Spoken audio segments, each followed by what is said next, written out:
Hello, everyone, and welcome to Newly Forged. My name is Jared. I am your humble dungeon master here, and with me are 4 out of 5 glorious misfits that play this game with me. Woo! Uh, Amber Ooh. is not here at the moment, but she will be here around 7:30, 7:45-ish or so. She just had to work a little bit later. So she'll be back with us tonight, later on. In the meantime, we will go around and do our little introductions. But first, Word from our sponsor. But I need someone to roll a D100 for me. Who's up? that's probably me. Oh, Oh yeah, sorry. All right, I Matt did did it it. before. You're right. Matt. You're right. no, you're good. You're good. Okay, so what is it? 61. 61. 100. Ah, glorious. Glorious. 61. Sorry. Have just we done making sure. 61 already? Nope. Hello, Jurassic Park. Thanks for coming back in. Great. So, Greg is still wearing your robe. Greg is still wearing your robe. It's true. Excellent. So, everyone, please go around, introduce yourself, your character, do the level, all that jazz, and answer for us the question, how does your character imagine they will die? Which, given the events of last week's encounter with the Veil Piercer, may influence that decision now. So, let us start up at the top in this corner with the glorious Mike. Hey, that's me. I'm Mike. I play Defect Warforged Barbarian. And Defect. Now, the Veil Piercer said that he will die alone. Or at least just be alone. He didn't really say that he would die alone. But Defect imagines that the way he would die would have to be through some glorious, epic battle, some sort of one-on-one, maybe just mano a mano against a giant dragon, him and his axe, blazing in glory, full of rage. Something like that. Something that they'll write poems about for centuries to come afterwards. Very All cool. the dirges will sing tales. Very if cool. only we had a bard. If only. Hey, well, if one of you dies, have a backup character. Yeah. If there you go. Defect dies, he can come back as a bard to sing tales about an unknown warrior. Yeah. There you go. Bypassing the corner on down to right below my glorious head, we have that's the me. glorious Sarah. Hey, that's me. My name is Sarah, and I play Olive, the half-orc moon druid. And, well, according to the Veil Piercer, Olive needs to make better decisions in the future, which probably means she'll die from something stupid. Like, deciding she doesn't really need to be healed with 10 hit points and then getting smashed with something heavy. Or something goofy. Something stupid like that. Fair enough. Popping right along over to yonder, we have Tanner. Hi, I'm Tanner. I'm playing Nereus, the Azamar sorcerer. As for dying, Nereus would hopefully hope to die on the water in a storm, somewhere on a boat, preferably. Mm-hmm. In some like a blaze of glory. Interesting. Very cool. Hopping on up to the opposing corner. Up over here. We got Matt. I'm over here. You are over there. Hi. No. I'm Matt in the corner. I always put Matt in the Spooked. corner. That's Nobody me puts in Matt in the corner. I do. Oh, I went a different direction. I went REM. Oh, that's Matt in the corner. I Right. gotcha. Fair. Being spooked. Yeah, that's an interesting question, which I have oddly thought about. I think if and when Spook dies, it will probably be sacrificing himself for someone else or the party or something. I don't want to say it's going to be as dramatic as like Gandalf against the Balrog, but one could hope that is the pinnacle of spook sacrifice. I love it. Fair. Specifically, since Gandalf didn't actually stay dead. Galrog. Spoilers! See, Olive will do something stupid like fail to talk. Or talk to the wrong tree. Piss off a horse. And I am Jared. I'm your humble dungeon master here. I play everyone and everything else that is not these 5 misfits. Well, 4 of them are here right now. 1 of them is not here. But everything else, that's me. We are a 5e Dungeons and Dragons live stream where we play in the homebrew world of Nuuli, which came out of my brain and is just recovering from a 1,000-year-long magical apocalypse. These people are crazy enough to dive into that world. I mean, my brain is also recovering from a 1,000-year magical apocalypse, so yeah. It explains so much. That checks out. Yeah. But with all that being said, I'm turning into a 90s hip-hop artist. We're going to dive right into last time on Nuuli Forged. The Misfits met with the Veil Piercer, Persephonea, who read them all their fortunes in her cards. The fortunes were mostly bleak, and a warning to beware their combat choices. And a warning to beware their choices, and be mindful of their actions. Some spoke too closely for the party for their comfort. Afterwards, the group continued south to Wynten, with Greg growing ever more anxious with each and every step. Spoot began a fireside conversation with the group that spanned many topics, and the group became closer, including their newest member, Nereus. Olive received word that her boulet armor was ready and able to be picked up for a fee of 700 gold pieces. She had Spoot arrange the money transfer with Adis back in Fey Harbor, and the group continued on to Wynten. Greg took the opportunity to disguise themselves with their new gear as the group approached the town, and the guards tried to fleece an admittance fee out of Defect, whom he recognized. Spoot used his magics to influence the guard to pursue another course of action, and the party entered the wild party-like pirate town of Wynten.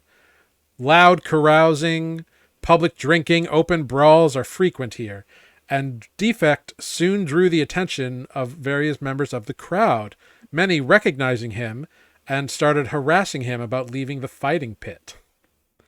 Spoot once again used his divine abilities to clear the crowd before Nereus suggested an inn he had a passing knowledge of, the Black Pearl, which is where we pick up with our motley crew as they enter the Black Pearl. Entering this establishment, you are first greeted by a large, tall, rotund tiefling who kind of eyes you up and down as you enter, as you are like freshly in from travel and do not look particularly clean, except for maybe Nereus, with his prestidigitation and love of fastidiousness. But he just kind of nods you in. General lack of clothes to get dirty. Yeah, he opens a black velvet curtain, allowing you entrance, kind of keeping an eye on you as you go. And inside, you find a well-appointed, comfy, posh-looking establishment. It appears to be fairly high-end. The bar is highly polished, dark mahogany. The chairs all match. They're like a ready stained wood, with black velvet cushions and like red and black pillows and a few white accents around. It's very seductive, and even though it's fairly dark, the chandeliers in this area are all covered with like red silk, so the light they put out is much more in like a red tone. It is Spoot was like, I'm out of here. Whoops! I don't know what I did. Apparently, that doesn't roll d20s. It turns off your video.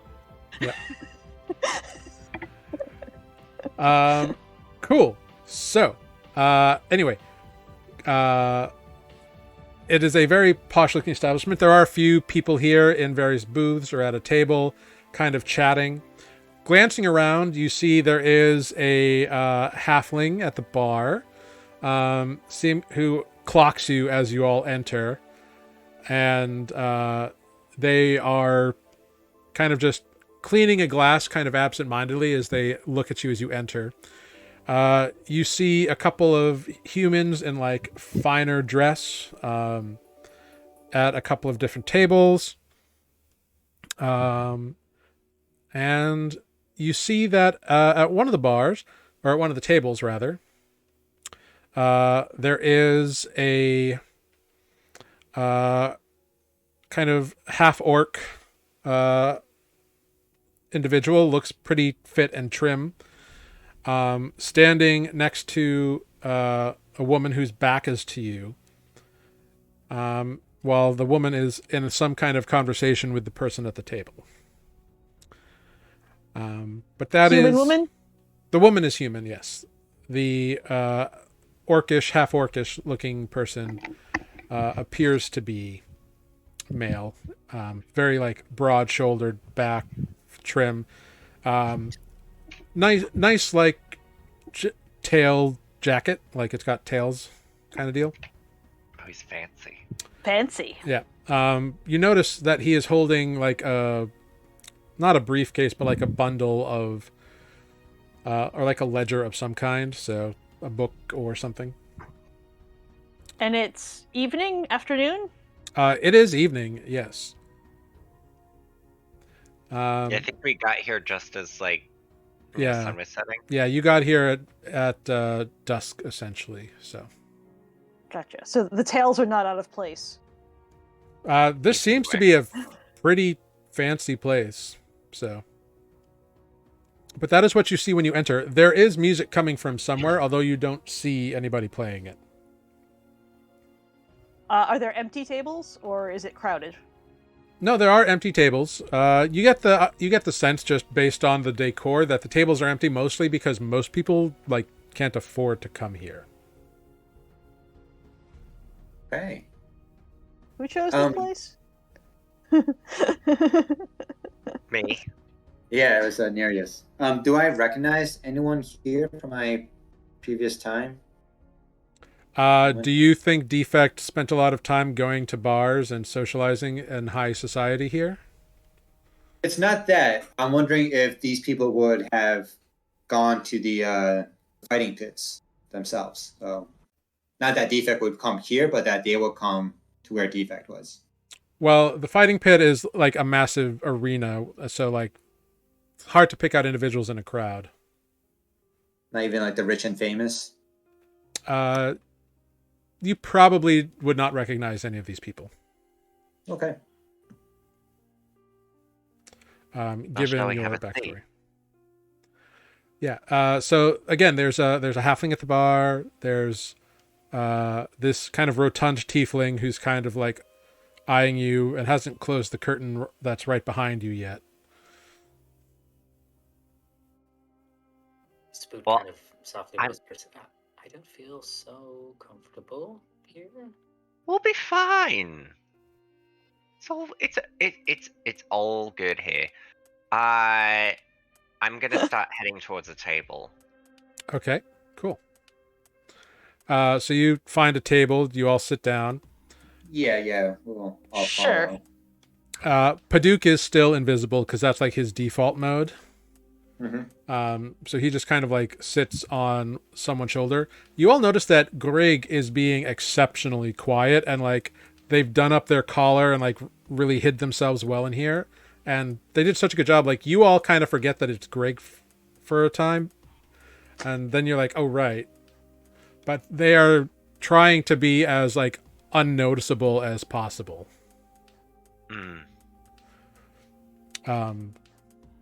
But yeah.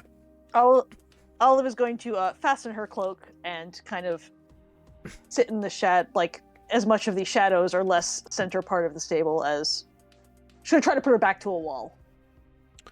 If you Now want, you're being edgy. if you want to be in a booth, you can do that. But the table Nereus has sat at is like in the middle of the room. Okay, following Nereus. Okay. So Not a you all. Still fastening her cloak because everything she's wearing under the cloak is filthy and has been traveling for months. So Listen, I asked if you wanted me to clean it, and you said no. I have asked nothing of you. Do you want me to clean your clothing or no? If we're gonna be in here, sure. I'll start prestidigitationing Olive while we wait for to see if somebody's gonna come wait on us or like take our orders. Or Yeah, whatever. you prestidigitate Olive a bit, and the clothes clean up pretty quick. Right as you're done, the halfling who was at the bar comes over. Evening all, how we doing this evening? You looking for food, drinks, or lodgings? Welcome to the Black Pearl, by the way. Thank you. Well, I would love to start with a drink, but I don't know. Is Captain Yarrow here? Spark? And if she would be, who might I be asking is looking for her? Just someone back from Laurenton. I used to work for Cat and Kate. I can certainly make an inquiry as to if she's available.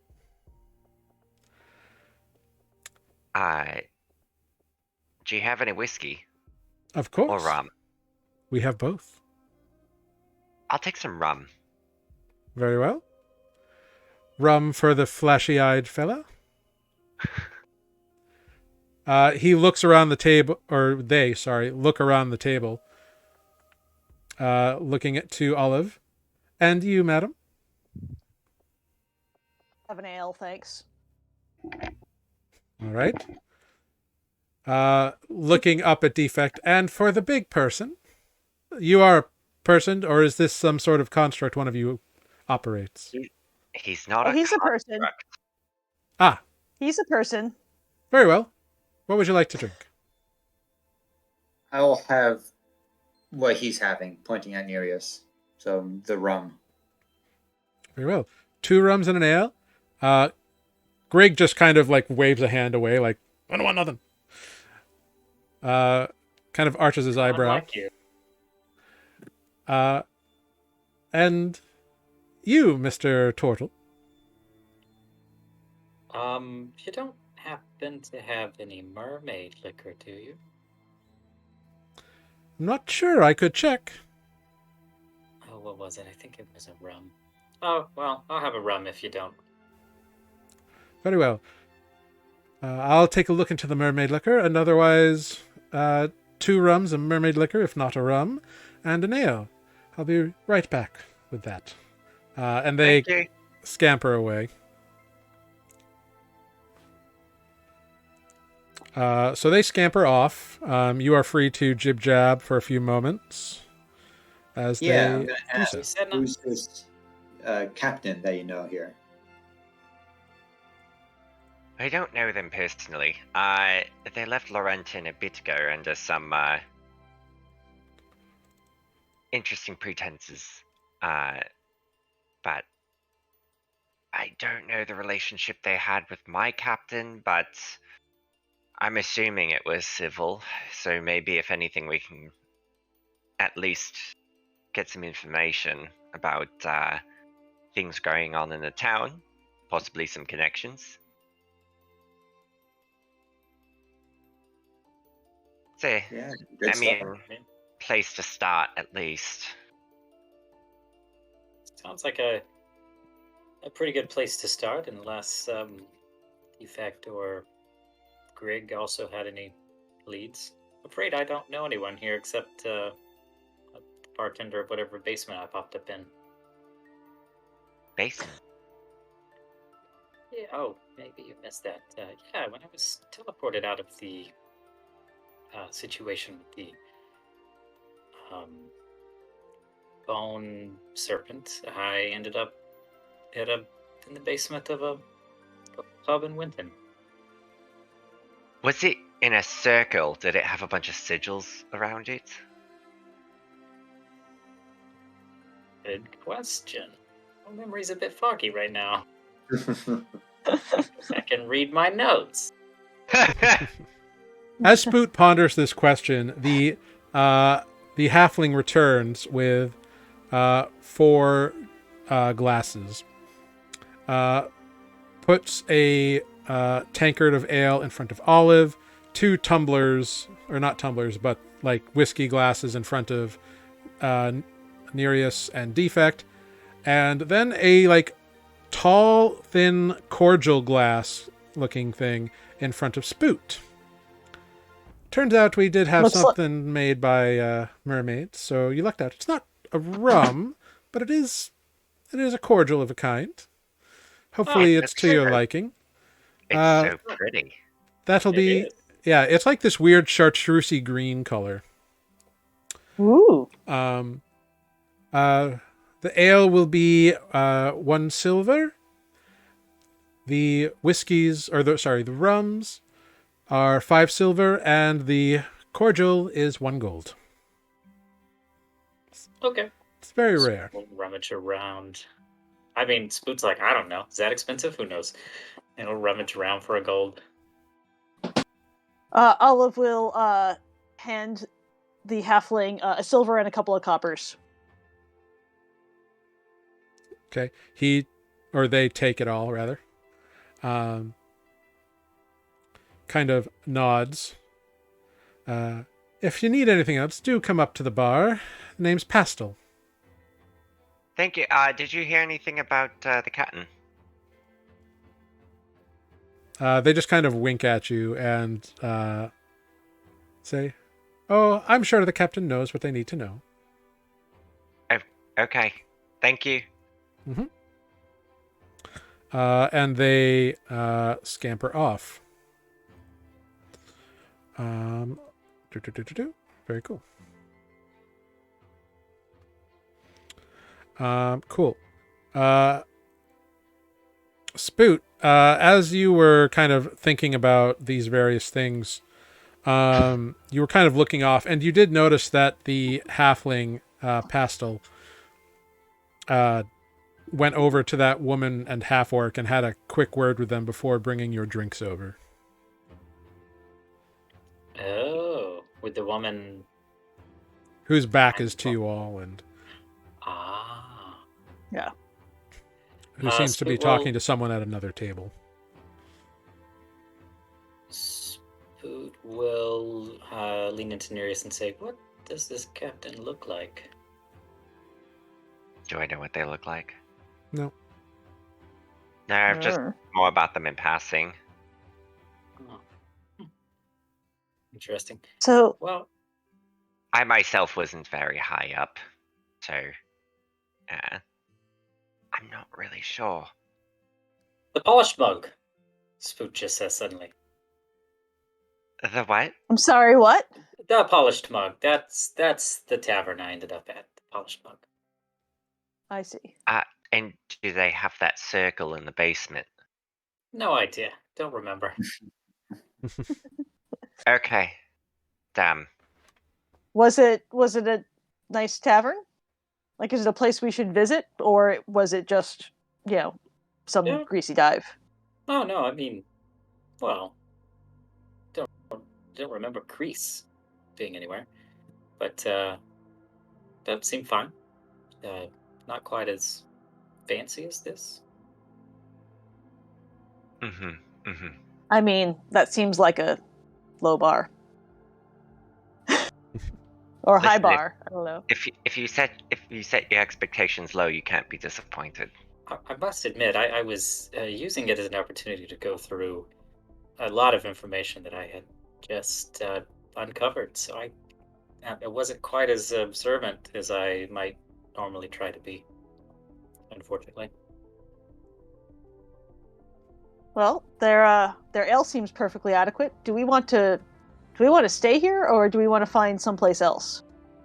As it's getting on toward evening, and it's been a day. Oh, well, you should absolutely stay, lovies. As a woman appears next to you. Tight, well-fitted black dress, like... Love her already. Like, deep cut, like, almost like mid-chest, like, bosom almost popping out. Long, dark hair, kind of like an olivey tanned skin, like she's been outside a lot. Very healthy glow. Eager smile with like a few wrinkles, like from smiling and shouting. Nereus, you would recognize some of the wear and tear from being out on the sea quite a lot. Long black gloves that go like just past her elbows, and like even though the dress goes all the way, there's a slit like all the way up to her hips on either side, with that show off these like thigh-high boots that are just like stark white leather. So it's like these bright white boots with this long black dress to just like kind of pop. It's very striking. Olive immediately mistrusts her. Well, hello, lovies. Welcome to the Black Pearl. I hear I have a bit of a friend amongst you, eh? Which one of you's been running with old Captain Kate? Me. Ah, and who would you be, lovey? I'm Nereus. Nereus, a pleasure to meet you. Spark Yarrow, at your service. Former captain, now proprietress of this establishment. And what a beautiful establishment it is. Well, thank you. I do take pride in my work. As one should, especially of your stature. Oh, you know how to flirt with a captain, don't you, lovey? Allow me to introduce my right-hand aide here. This is Balthazar, and the half-orc just kind of nods to you all. Bit quiet of a fellow, but oh so good at his job. Reminds me of this one. And I'll, like, motion towards Defect. Who, like, copies a gesture and, like, just... So you're the Defect I've heard so much about, causing a bit of trouble a few months back, you were. Has it really been that long ago? Mm-hmm. Feels like years. Very interesting. To have one of your caliber grace my establishment is fantastic. At a very auspicious time for the fighting pit, too. Well, he's currently just finished slaying a huge undead dragon, so Really? that adds to any auspiciousness. How interesting, since your records in the pit were so abysmal. Well, things have changed in these months. Good for you, lovey. Love to hear it. Of course. How are the fighting pits now? Well, it's quite the big to-do. In 2 days, the champion Gronk is scheduled for his 150th victory, if all goes well. And if he beats the record and gets 150, there's going to be a big party all over town. It's going to be a wild time. Does sound like a great time. Doesn't it, though? I mean, it's too coincidental. If I were to ask, is there still time for late entries into this in these matches? You can certainly check. I'm sure that the arena staff would be happy to have a person like yourself backed for a little bit of a vengeance. Bettenpool would go wild on you, lovey. Have I heard of Gronk before? Make a history check. That's With a name like Gronk, you know he has to be good at brawling. right. Nereus, you have heard this name before. How's his rock throwing? Defect, you don't recognize this this name for whatever reason. Maybe you just weren't paying attention while the last times you were in the pit. I did get beat up a lot in the pit. Yeah, so. with a 2, not much comes to your mind. Can a Warforged get a concussion? Arcanaton, sure. Yeah. Yes, he can. That makes sense. Yeah. He was always knocked out before he heard them chanting the winner's name. I'm sorry. Right. Yikes. Harsh reality. Nah, too hard. That is true. Cool. So yeah. So if you want to be finding out, Lovey, you can go right ahead and head on down to the fighting pit. Now, I do have a question. And then I think my total friend has a question too. But has there been any news since I don't know if you heard when I last ran out of town? Were those people getting hit by lightning? Oh, there's all kinds of strange things happening in this here town from time to time, you see. It's hard to keep track of it all. One of the benefits of staying here is that it gives me time to remember such things. Right. What helps trigger your memory? One can never tell, love.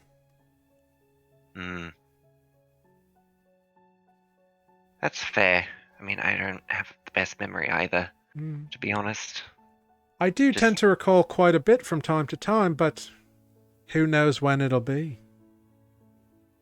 Very fair. Sometimes inspiration comes at random times. It does, indeed. Insight check? I don't know if that's going to be helpful. Sure, you can make an insight check. It's my go-to these days. Yeah. You can try to read between her lines. Oh.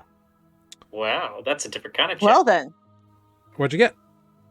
Oh, 19. 19.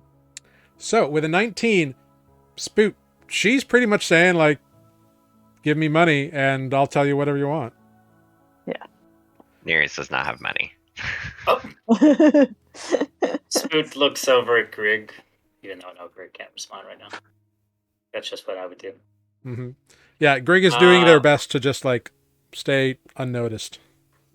Spoot, oh gosh, this is gonna be so funny. Spoot's gonna like try to like take some coins out of his pouch and like pass them to Nereus on his lap under the table. Sure. Give that to me. I'm so sure it's not as smooth as I want it to be. No.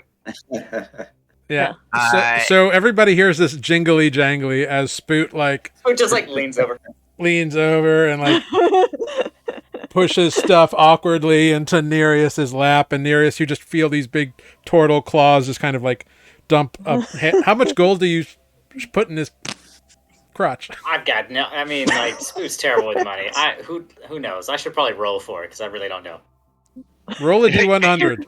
You're just panic grasping money. Well, hold on. How much gold do you have, Spoot? Oh, that's a good question. I think Spoot only has. In my inventory, I have 371 gold because everything else in our journey has been left with Grig. Great. Roll a d100 for me. I get to test my macro. Sure. Well. You put 12 gold pieces into Nereus's lap. Lord. I'll subtract that now from my inventory. Mm-hmm. Captain, as my friend just not so graciously passed me, here's maybe a start, and then once our friend across the table regains their composure, and I kind of like look over towards Greg. Yep. They kind of carry most things. Mm-hmm. Sure. So, is this a gift from me, lovey? Just a starting gift. Oh, well, how kind of you. She doesn't touch it, but the half-orc, Balthazar, he reaches down and quietly scoops it off the table. She's like, well, I can certainly say that for such a handsome gift as this, you were definitely made an impression upon leaving. Quite a few people got injured by some very strange lightning that day. Yeah, they, Weird group of folks, all manner of people. they're chasing me quite a bit. Oh, is that true? Yeah. But What on earth would they want with a fine-looking fellow like yourself, Lovey? I just, some people just can't keep their hands off me. I'm sure that's true.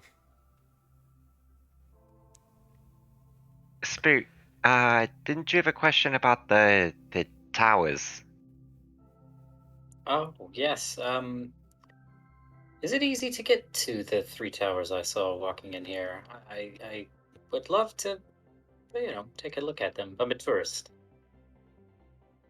Oh, is it easy? Oh. I don't leave town. I don't leave my establishment much these days. So very busy. Hard to remember, to be a fact. She wants more money.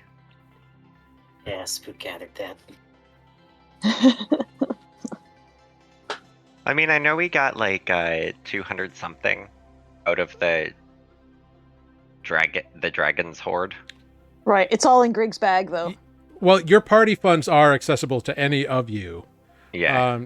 Grig is just tracking it, so. Right. And Spook really doesn't care too much. Hey, Greg, can I just see the back? Really, Greg. Spook will pull Spook doesn't really care that much, but also realizes he has to stock up on some things while he's in town. So Spook will pull out 5 gold pieces and put it down, kind of like unsure if this is enough to answer a question. The half-orc scoops it up again. And she says, oh right, the 3 towers. Yeah, very interesting place that, love. See, it's those 3 spires over there. That's home to the old wizard Marilot. Yeah. Quite a little pickle, that man. Apparently he teaches 3 apprentices, 1 in each tower. Don't really know why. But rumor is he's very particular about his belongings. And Spook looks at Greg. Rumor also says he's not very nice to those he teaches, and the apprentice who recently lost a particular item of his got kicked out on her hiney. With nothing to show for it. Very sad tale, Levy. Is he friendly toward visitors? I'm just very interested in unique architecture, and I mean, it's quite a marvel from a distance. I can only imagine what it looks like up close. Oh, well, I imagine it looks much like it does from far away, only much bigger. Never having been there myself, you understand. But from what I hear, it's right in the old marketplace down by the docks. Down by the docks. Where the watermelons grow. Used to be. Used to be the whole dock market was right there. But once those 3 spires appeared, people kind of pulled back from there, and so the market kind of rebuilt itself up around the fighting pit. Well, I will have to go down and see if I can get a closer look. Thank you very much. Of course. Happy to be of assistance, Lovey. Now, Yeah, if I can be of more assistance, I'd be happy to get you all rooms for the evening. That would be greatly appreciated. How would you like your rooms? Are you all soul sleepers, or do you like to bundle up together? We get all kinds here, no judgments. Well, I'm happy to... Although I will say the beds themselves fit most 2 at a time, but if you are going to be cuddle friends anyway... Spook, just oblivious to what she's hinting at, would be like, I don't need a bed. Can I have my own room? Of course, lovey. Thank you. Of course. Olive, I think we shared a room last time we were in such an establishment. Does that I sound believe so. If you're not using the bed. No need. And I know these two are attached at the hip. So, Very well. Yes. Balthazar, please get our friends here 3 glorious rooms for themselves, would you, lovey? And he kind of nods and he goes, 5 gold a room. Okay. Spook will, since he's got his hand on his coin purse, will just get out 5 more gold. I'll get out. Yeah, I'll take out. Do you want me to take out the rest of the party fund since I already have my hands in Greg's bag? Sure. It's up to you. I don't know. Maybe they can answer for themselves in a moment. Oh, cool. Yeah, she's in roll 20. Captain Yar, I just have one more question. Do you know of anywhere where I could get some, like, jeweled chalk? Let's say jeweled chalk. That's quite a fancy item, isn't it, lovey? Who would be Magic. someone to go It can to? be fancy. Oh, I totally understand. Not being a practitioner, but being an appreciative individual such as myself. I am happy to try and give it a go for you. Now, let's see. Who would be someone to talk to then? So hard for me to remember. I'll give her 5 gold. Yeah. Well, you paid for the room. You just paid for the room, so it's more. She answers with you like while you're like digging in in the pouch for another 5 gold. Okay. She's like, "Oh, that's right. You should go check out the main market down by the fighting pit itself. You see. Look for a man named. Oh, what's his name? Tonner. That's his name. And we have a Grig. Hello, Amber Grig. Hi. Nereus is trying to. What? You robot. What'd you say, Matt? Oh, Yeah, you get cut Nereus off, is trying Matt. to take your money. Oh, party funds, yeah. Oh yeah, Nearest is Oh, going my. through your bag. It's on.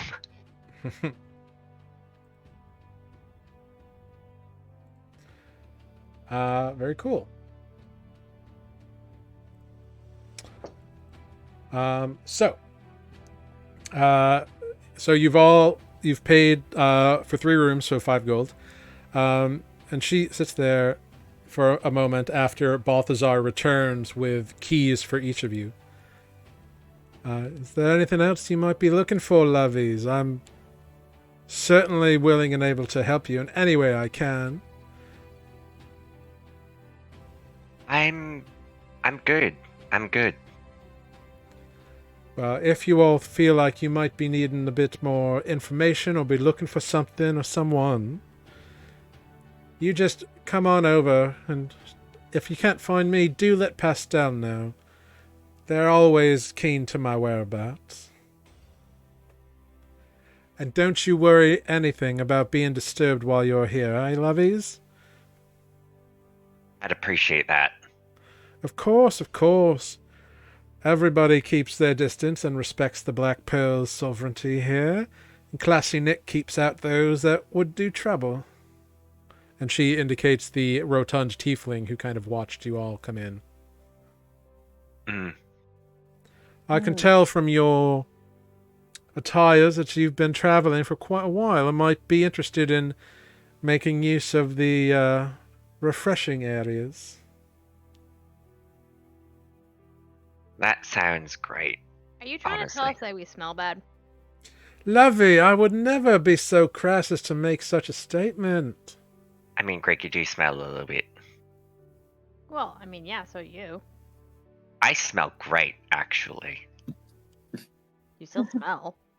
Prestidigitation, I smell like roses. Ah, you smell.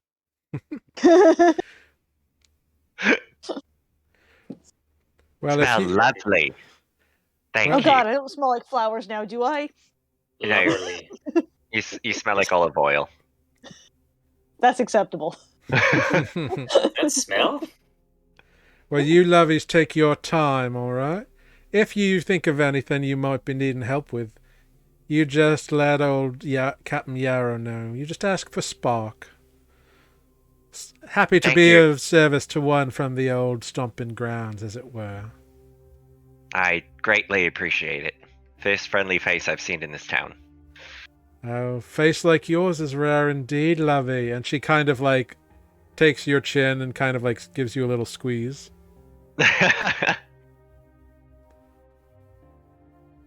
She gets up and says, "You all enjoy your evenings, and please feel free to make use of our bathing facilities if you are so inclined. Fresh linens on the beds. Enjoy your evenings, lovies." And as she walks away, her hand lingers on Nereus's shoulder, and as she kind of like does that like walk away and around, and the hand kind of falls, with the finger just caressing the nape of your neck ever so slightly, as she makes her way to another table and another patron. Which during this time, like a few more people have filtered into the place, and it's getting a bit more lively. Although not like ruckus, but just animated. Well, that was costly, but enlightening. Yeah. Feeling. So what's our next step? Well, we've paid for rooms, we may as well use them. Yeah. Right, but I mean, after that. There's a couple things I would like to check in on, but first I would like to find out about your trip to this, what was it, the Polish Cup? The Polish cup. Polished. The mug. What is Polish? I don't know. The polished, You tell me. The polished mug. Yes, I honestly don't remember where it was. It was down by the docks. It was down by the docks, if I remember correctly. And I don't know, they just had an extra basement. It probably was used for smuggling, if I had to guess. Yeah, but if there's a circle down there, I can use that as well. Yeah, I'm gonna have to call in for some DM intervention on this. Do I remember any circle? It's Make certainly it- not in my notes. I would say no, because it was dark when you got there, and you and Agarion had more concerns on your mind than worrying about looking at the ground. Yeah, admittedly, I don't think I was. I mean, I didn't even ask for a perception check. I didn't look around at all. I was just like, Yeah. I got to safety, and that's all I thought about. Okay. That's fair. But I also want to get some chalk. I would also like to buy some components here, but I was afraid to ask for more information because I don't currently have a lot of money in my pouch to buy some of the things I need. Aren't you all rich? I don't know. Probably. But all of our cash is in Fay Harbor. No, it's not. What? Or in Grig's bag. We can I make a don't shopping really trip. know what defines rich. I can give you some money for the shopping trip. I got the money. It's in here. Just tell me how much. I don't know yet. I I mean, have a feeling that you some know. of these things will cost more than 300 gold, which is all I have in this bag right now. And then Spood looks around and is like, maybe I shouldn't have set that up. I think I just need some gems. Hmm.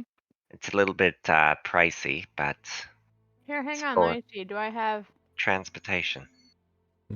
So I need 100 gold worth of gemmed chalk. Oh, I have that. I mean, if Greg can help me buy my things, I can give you 100 gold for that. Well, it's Oh, I thought you were saying you had chalk. has I was to- like, I have jewel chunk. It has to be, yeah, it needs gemstones. I was thinking the giant things of emerald. We could use part of that, at least. Well, yeah, you can use the two that are not full of Draco Lich Soul. Right. I wouldn't crush the other one. Not sure what would damage. Maybe later. After the evil spirit is, unless maybe we can consume the evil spirit with the spell. Wouldn't that be Wouldn't that be easy? I Not convinced that's a good idea. No, it wouldn't work like that. It would just be convenient. Fair. Cool. So the evening goes on. You are brought apparently dinner is included in your meal in your room prices. So you are brought some little salads and fish dinners. Yay! And there's like a weird sticky sweet rice kind of porridge that comes out as an after, like a dessert. Interesting. What is it called?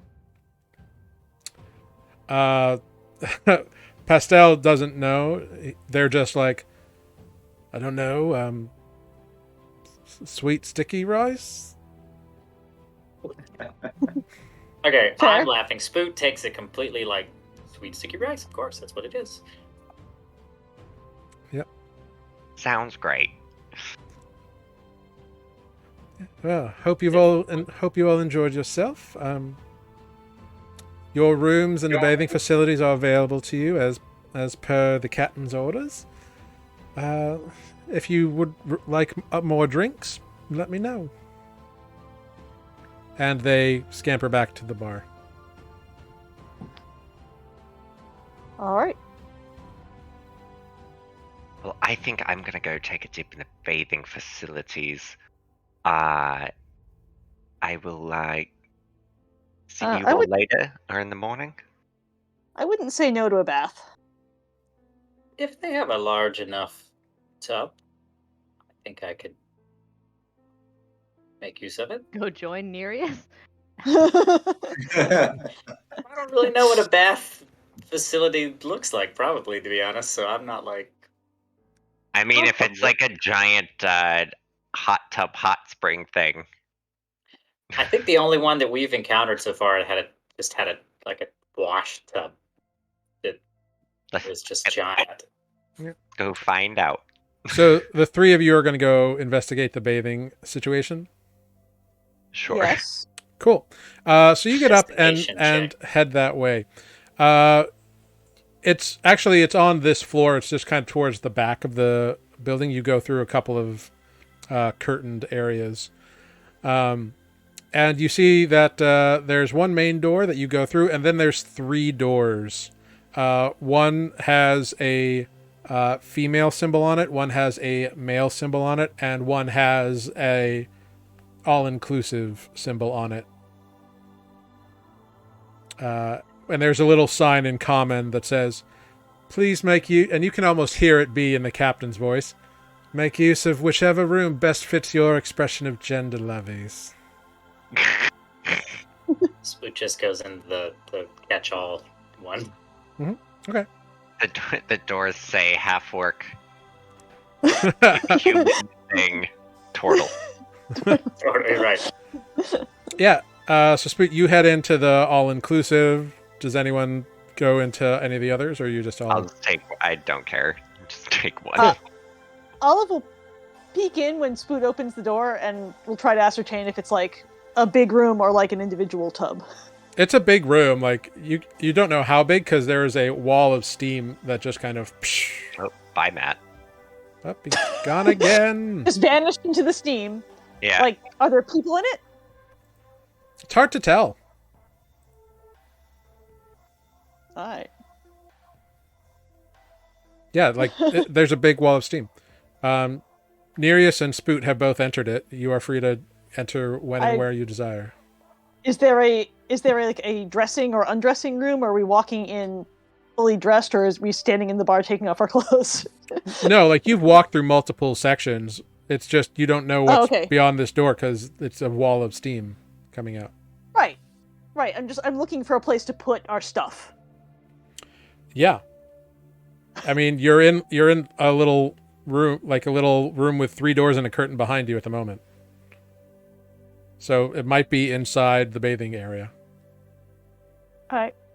Sorry, it just got really weird. You got hit with a big wall of steam. Yeah. There's a big wall of steam through the everyone door, and Olive is trying to figure out where to put her clothes. Yeah. Are you also in the everyone room? As walking into a steam-filled room wearing leathers and a cloak and carrying a backpack seems like not the right thing to do. So Spoot has a predicament I don't think he's ever been in. He's suddenly like, because he doesn't really have much clothing on, but he's got like this, like leather straps and ropes and stuff, and he's like, is this good for my equipment to be in the steam? So you all enter in, and once you get past that initial wall, the steam is kind of dissipated. Like it was that first you walk in, and it's where the temperatures meet. That was what created the big wall of steam. Once you enter, you see that there is a 10-foot walkway, and then there's a very large multi-person couple of tubs there. There's one that is labeled cold and one that is labeled hot. And there is a young tiefling individual sitting at a bar that has a bunch of cubbies behind it. And they kind of pipe up, hello. Might I take your accoutrement for storage as you enjoy the facilities? Sure. And Nereus will just get undressed. Yeah. Olive will give the tiefling all the stuff she's carrying and all of her clothes. Yeah. He puts each He's not going to bathe in leathers. Each of your various items and whatever goes into a box or in a cubby. And then there's a little wooden kind of like a roll desk has those thing. Each one of those has a little drop down curtain that he locks with a key, and that's on a bit of leather cord, and then hands you the key. So it looks like your stuff is safe and locked in to whatever cubby you are assigned. She's thought of everything. Olive will put the leather cord around her wrist and get in the hot tub. Yeah. Cool. So you go in, and it's obviously the first tub is for rinsing and whatever, and then the hot tub is for actual bathing. All right. And Olive will do the proper thing. Yeah. And as you kind of go through this, and the aim of getting in a hot tub. Yeah, there is a sign that says, please rinse in the cool tub, and then, it's very Grecian bath kind of thing. As you are each kind of in the rinse tub, you do see that there is an individual kind of sitting in the hot tub already, just kind of enjoying themselves. You can't see much of them, but you can see that, their heads above water, their arms are kind of outstretched. They have a very healthy tan skin that's almost glowing. And they seem to have white hair. Wait, who is this? Some individual who is in the hot tub kind of just the relaxing person in the hot themselves. tub. Oh, okay. Hopping in the hot tub. Yeah, you all rinse off, hop in the hot tub. It feels amazing. It is warm and relaxing. And after a few minutes of the initial spoot, it feels amazing to your cold-blooded self. It's fantastic. It's like being back in the swamp, the low tide waters of the swamp kind of areas, but without all the mud. So however you interpret that, it's very much like that.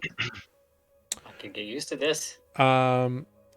So you all kind of are chilling out there, and after a few moments, the individual kind of raises his head and looks at you all, and you see a very handsome male face, white hair that seems to end in black tips, as though it's a reverse match or something.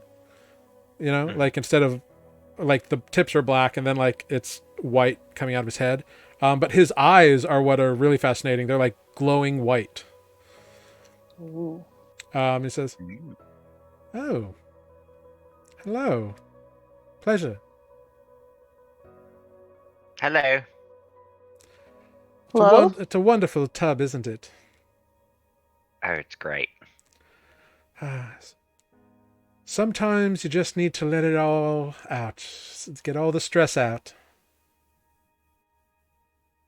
Oh, indeed. Especially my feet have been hurting me. Oh, they're the worst.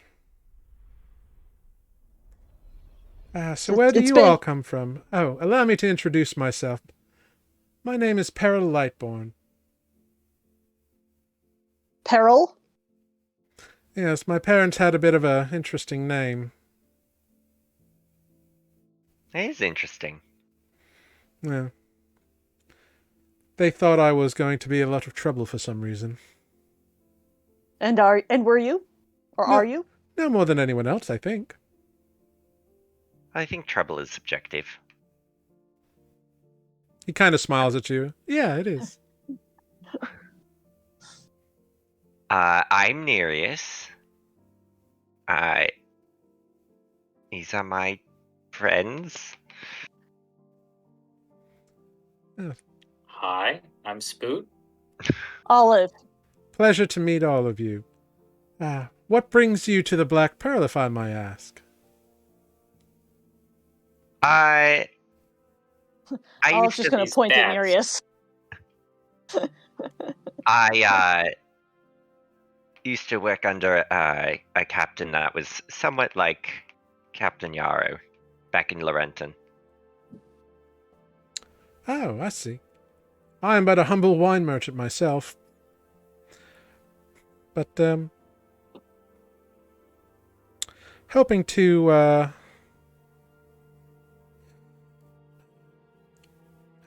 expand my sales, here, and Ah.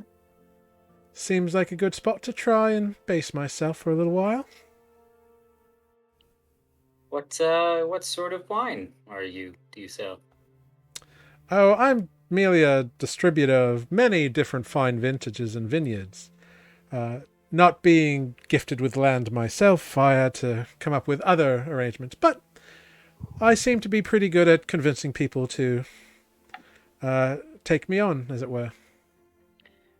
What would Spoot know anything about wine and Nuuli, where it's from? You've seen wine all over the place in all your travels. Like, yeah, it's a thing. Like, Yeah. I don't know. Oh, okay. Well, I'm not very well versed in wine myself. What? Where does it grow here? That's worth noting. Well, let me tell you. And he begins a sales pitch. Meanwhile, we'll go back to Defect and Greg, who are still in the main tavern room. What are you two up to? Well, once they leave, and I'll turn to Greg and say, yeah, they probably need a bath. They stink really bad. Yeah. Nereus Especially thinks it Nereus. smells better. It just smells more. Smells like human. No, but it Dude, smells like a human. even though he's trying not, to it's smell like weird. human. Human-like.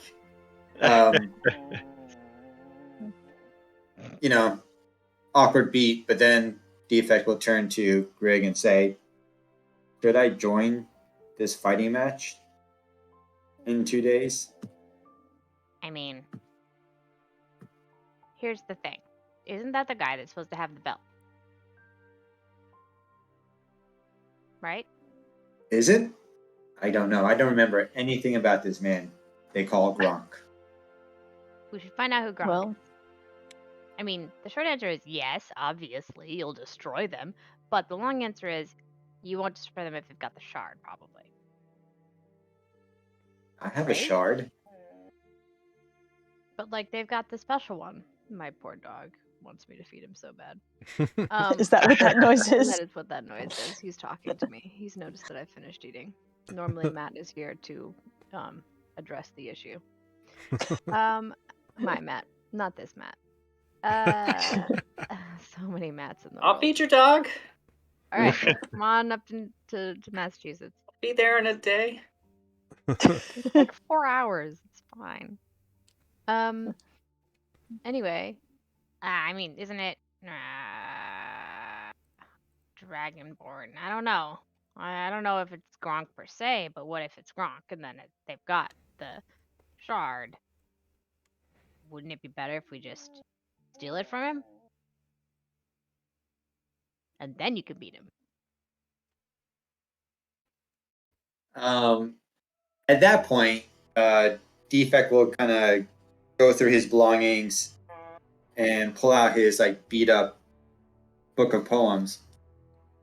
Kind of ruffle through the pages, stops at one, turns around, and like shows it to Greg, and it's like this underlined sentence or two that says, "One often meets his destiny on the road he takes to avoid it." And Defect's just like pointing at it. What if that's me that the poem is talking about? We left Wynten. We left this place. We went the opposite way, and somehow we are back. What if it's my destiny to redeem myself in these fighting pit and win? What? Well, I mean, yeah, yes. I'm not gonna lie, that's a little over my head with like the connections. But I mean, you could probably win. But is the winning the important part? Because like you win a lot of fights. We just killed a dragon. You want to win these fights? We could win these fights. If we should find out who Gronk is, and then if we know Gronk has the shard, then maybe we steal it. Because if you're in the ring, I think you fight him. are. Maybe make a bet. I think you are but it's right. stealing. We should do some reconnaissance and try You've been to. reading a lot. Yes. Just this one book, though. Did I say reconnaissance? I don't Yeah, know you what that did. means. It's I thought okay. you said it wrong. It's okay. Adis used to say it a lot, so I'm sure you picked it up. Yeah, no, I just, You know, the sneaky spy stuff. Sneaky Aegis things. We'll find out. Yeah, we'll find out who this Gronk guy is. But I mean, yeah, I killed a dragon. Killed 3 dragons. Puppy dog noises. I love it, but it's so sad. But break me, kid. I Yeah, never I mean, want to fight here in Wynten. well, then we should do that too. But So I you mean, could if we're part me being in this. honest, I don't know if there's much I can do. I mean, I'll try to be sneaky.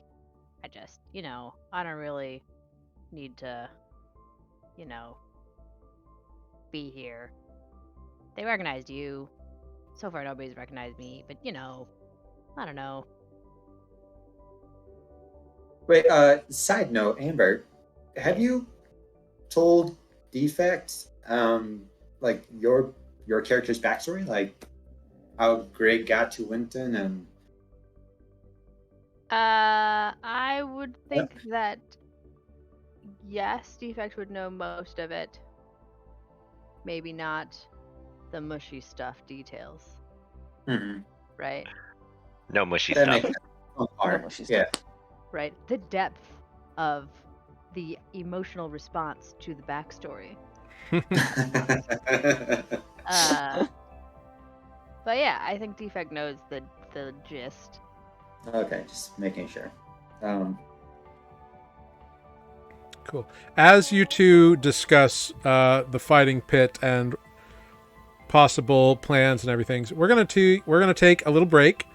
We'll be back in 5 minutes, and we'll take break a little early tonight. We'll be back in 5 minutes, and it'll be great and glorious. No problems. Thank you all for hanging out with us. Thanks, I've Got It, for being here. Thanks for Jurassic Park for being here. We'll be right back, everyone. So stay tuned. We're just going to take a little short rest. Doggo.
Hello, everyone. We are reflection in the back. Thank you for staying with us while we took care of a little bio break and a little dog feeding. So thank you very much for hanging with us. We have like that. Defect and Greg hanging out, kind of chatting about their possible ideas and plans as it comes to the fighting pit, and maybe something about the belt of the champion. But they don't really know who the champion is. So questions, comments, they're kind of talking about it. Meanwhile, Olive, Nereus, and Spoot are all hanging out in the hot tub bathing area, kind of getting a wine lecture from this individual named Peril Lightborn. And we pick back up at the end of the lecture on wine and Spoot. It was very detailed and very kind of businessy and a little, forgive the wine pun, a little dry. I think I like it dry. But I'm gonna let that go. Yeah. But he kind of finishes up and he says, well, I think I'm all sorted out here. I hope I see you around in the future, and if you ever need any wine distribution done, by all means do try to look me up. I'll be here for a few days. I'm hoping to find a friend that's gone missing. But I will... Do you have a friend that's missing? Yes.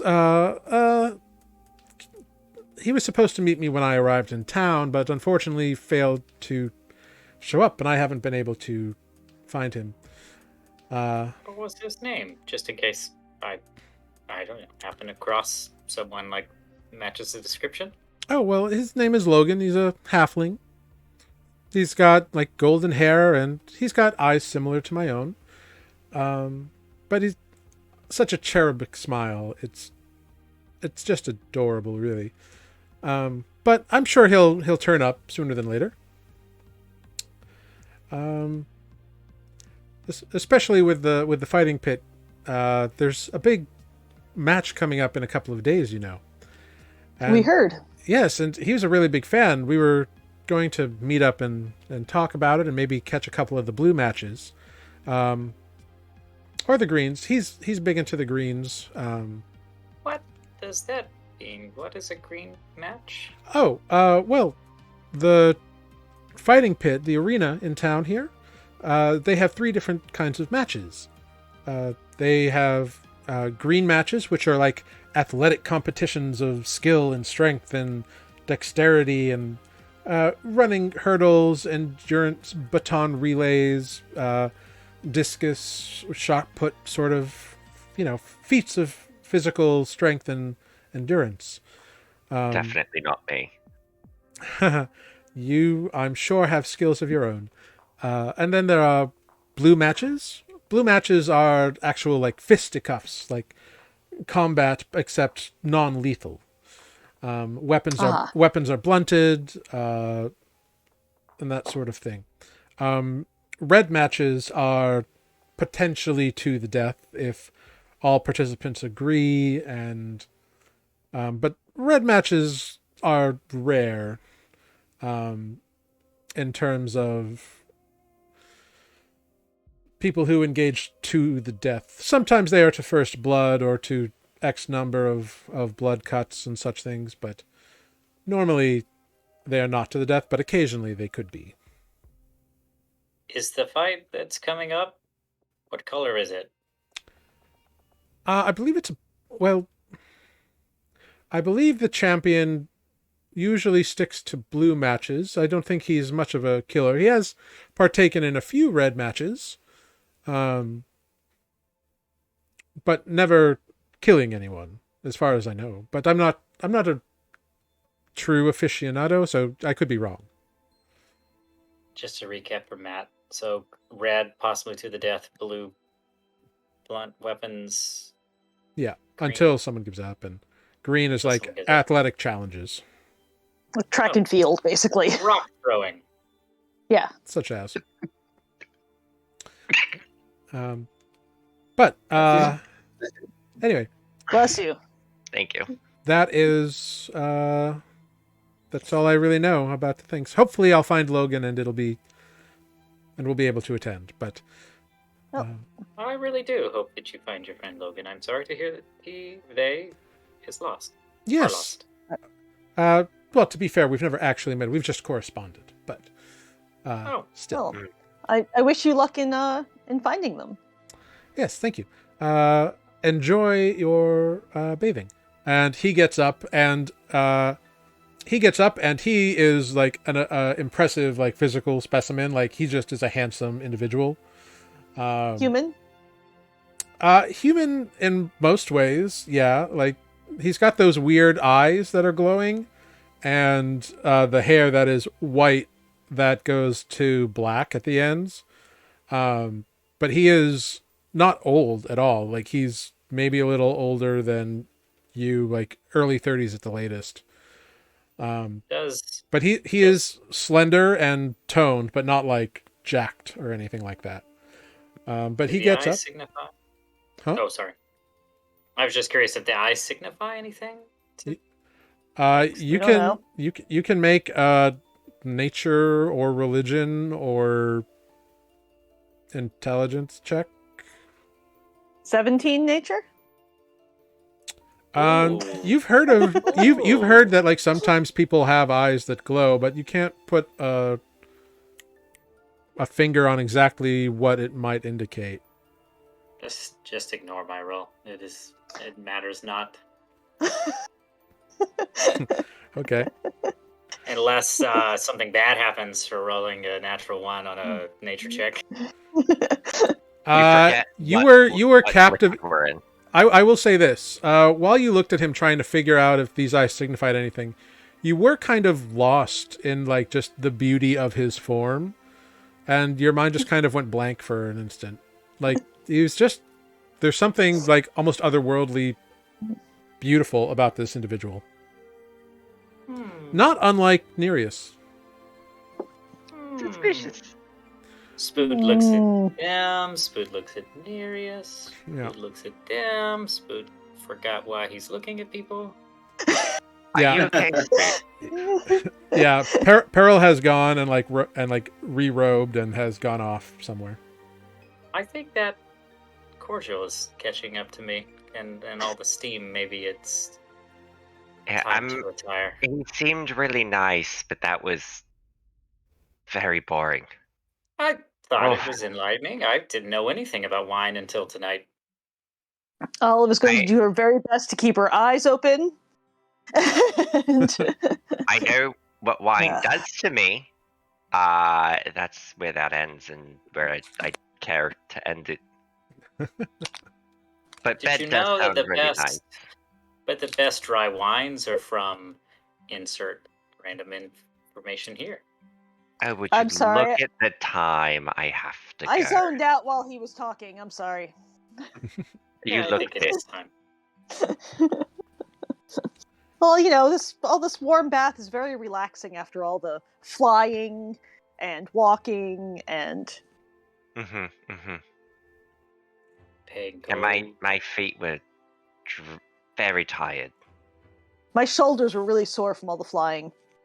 Even Oh, I before bet. even before we met you guys, we'd been flying for a week. So Sounds terrible. better I'm than sure it walking. was better than walking. So you all can hang out in there or not for a little while. It's up to you. It's bedtime. Okay, great. So you can get on out. When you pick up all of your gear, it is all clean. Which for Nereus, that's not anything special. It was already clean. Yeah. It seems like perhaps the cubbies have some kind of like cleaning enchantment on them. Ooh.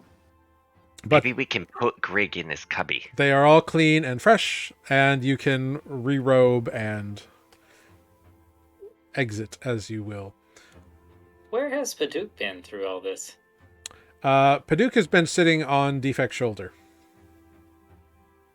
Fair. Does a chair pop out of Defect's shoulder? Out of one of the compartments? No, he just sits on the shoulder. Oh, sorry, that took me way longer A than it little should have. lawn chair. It's like, what the fuck Yeah, is it took that? me a second to figure out where you were going with this, and then I was like, gotcha. No. So Paduk back to Defect and Greg, with Paduk kind of just like hanging out with you all. While you two are kind of talking about the arena, the halfling from the bar, Pastel, comes over and says, "How might you two be interested in arranging tickets for the arena in the next couple of days?"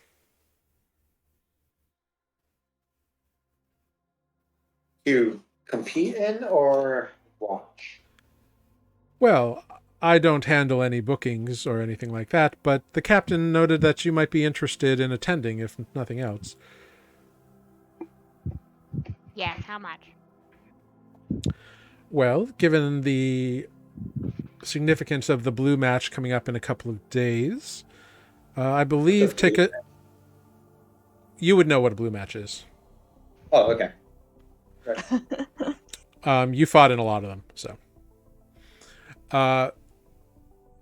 Given the significance of it as being the 150th proposed win for the champion, seating is a bit of a premium.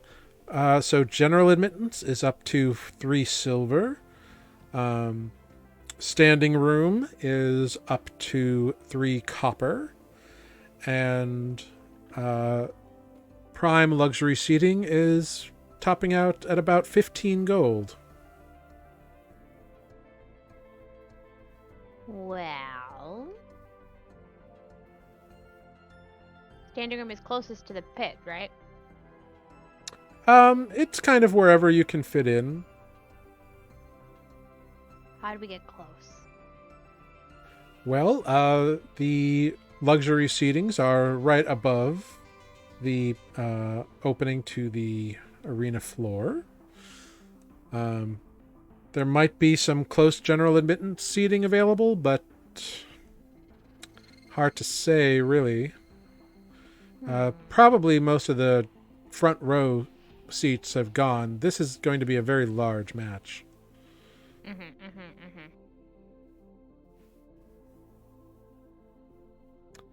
Well, you think on it, and if you decide to look into it, let me know. We'll see if we can help you in some fashion.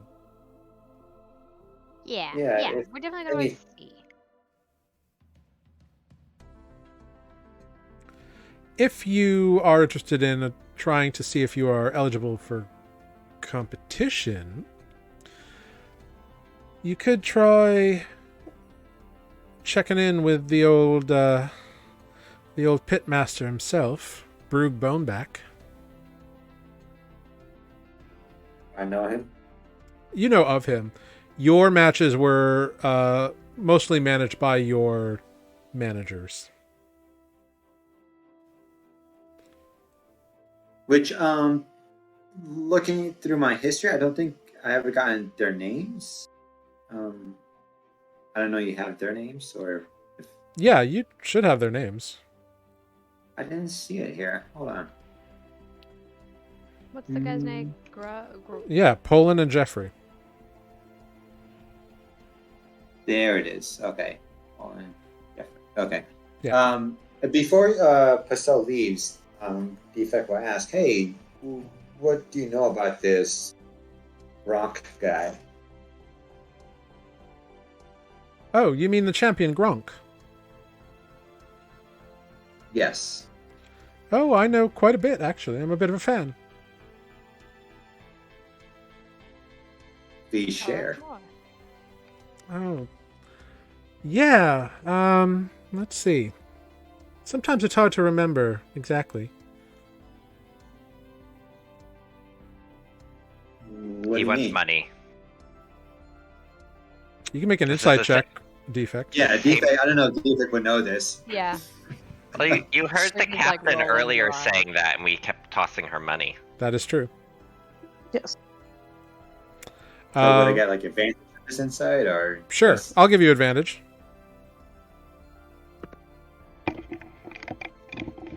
14. You get the sense that he's doing what Spark Yarrow was doing, where like insinuating that payment usually brings forth a variety of information.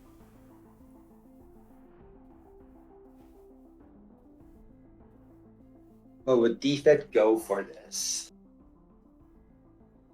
It's up to you. I don't think Defect would go for this. Defect will not go for this. He'll say, interesting for a fan such as yourself that you would forget these things. It's not so much about forgetting as it is about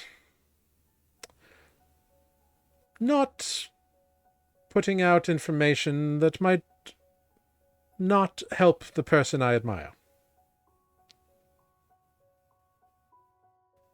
What? How big of a fan are you really? Obviously, I know more than you do. How is that obvious? I mean, sure, but what? I don't understand how telling us anything about Gronk is hurtful, but that's you, I guess. Oh, well, the basics aren't, but if you want the real dirt, if you want the real information, that's a horse of a different color. Oh, so there's dirt. Gossiping. Got it. I get it now. Sure you do. Okay, intrigued by the dirt aspect of the information, Defect will change his mind on this and dig into his little piggy bank inside him and pull out 5 gold pieces. I want Defect to actually have like a piggy bank. Cool. It's like one of those like It slides out. like on the Amtrak when they like out the quarters or whatever. So you pay him, you give him 5, you slide 5 gold across the table, and he kind of scoops it up and puts it in his pocket, or their pocket. Sorry. They kind of smile and look at you. It's, the basics, of course, is that Gronk used to be quite a mid-leveling sort of fighter, very dexterous-based individual, kind of punching and kicking and whatnot, until about early last year. Started picking up a lot of steam. Not sure what the workout is, but it's been working for him. Now he's got a big old great sword, fights his way to the top, seems to way stronger than his frame would belie. He's a bronze scaled dragonborn, which you can get that pretty much anywhere. But what you can't get anywhere is that lately there have been a few attempts to break into his quarters in the arena.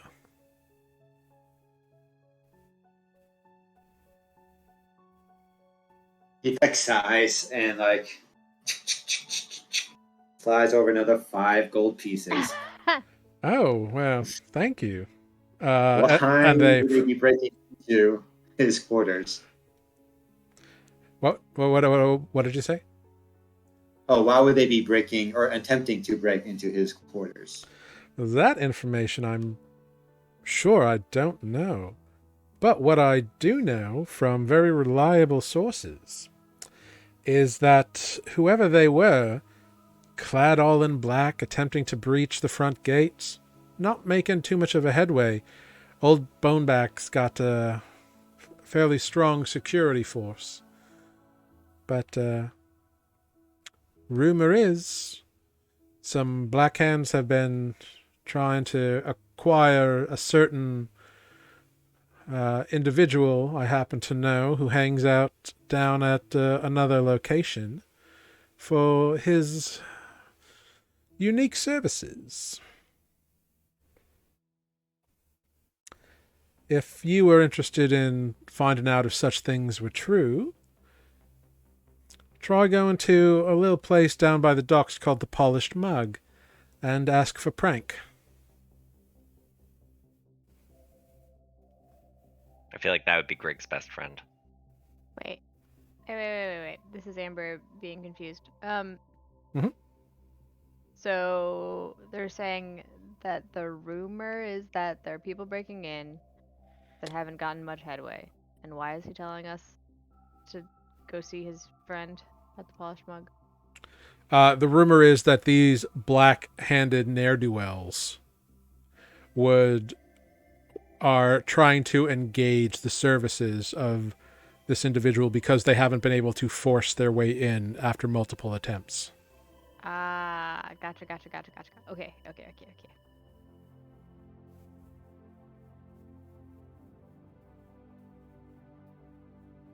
What's his name? Okay. Their name? Frank. Frank. Frank. At the Okay. Polished Mug, which may or may not have a teleportation circle in its sub-basement. Got it.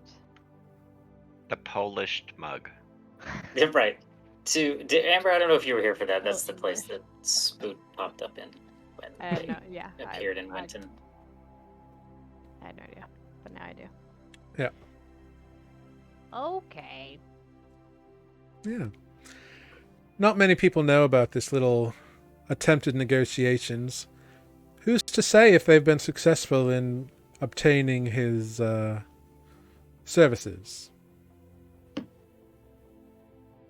But I know that Prank likes to hang out there.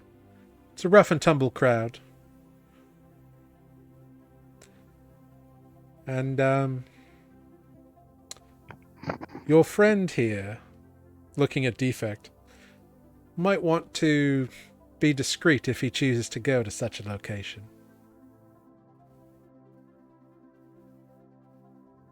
I mean, okay. Why? May I ask why? Of course you may. Oh my lord. All right. Chink, chink, chink, chink, chink. Another 5 gold pieces. You gotta respect the hustle, man. I want to remind you all, these are clearly all working. pirates. You got me hooked in. You're just reeling me yeah. in. I'm like, all right, gotta know more. Yeah, so 5 gold. Fing.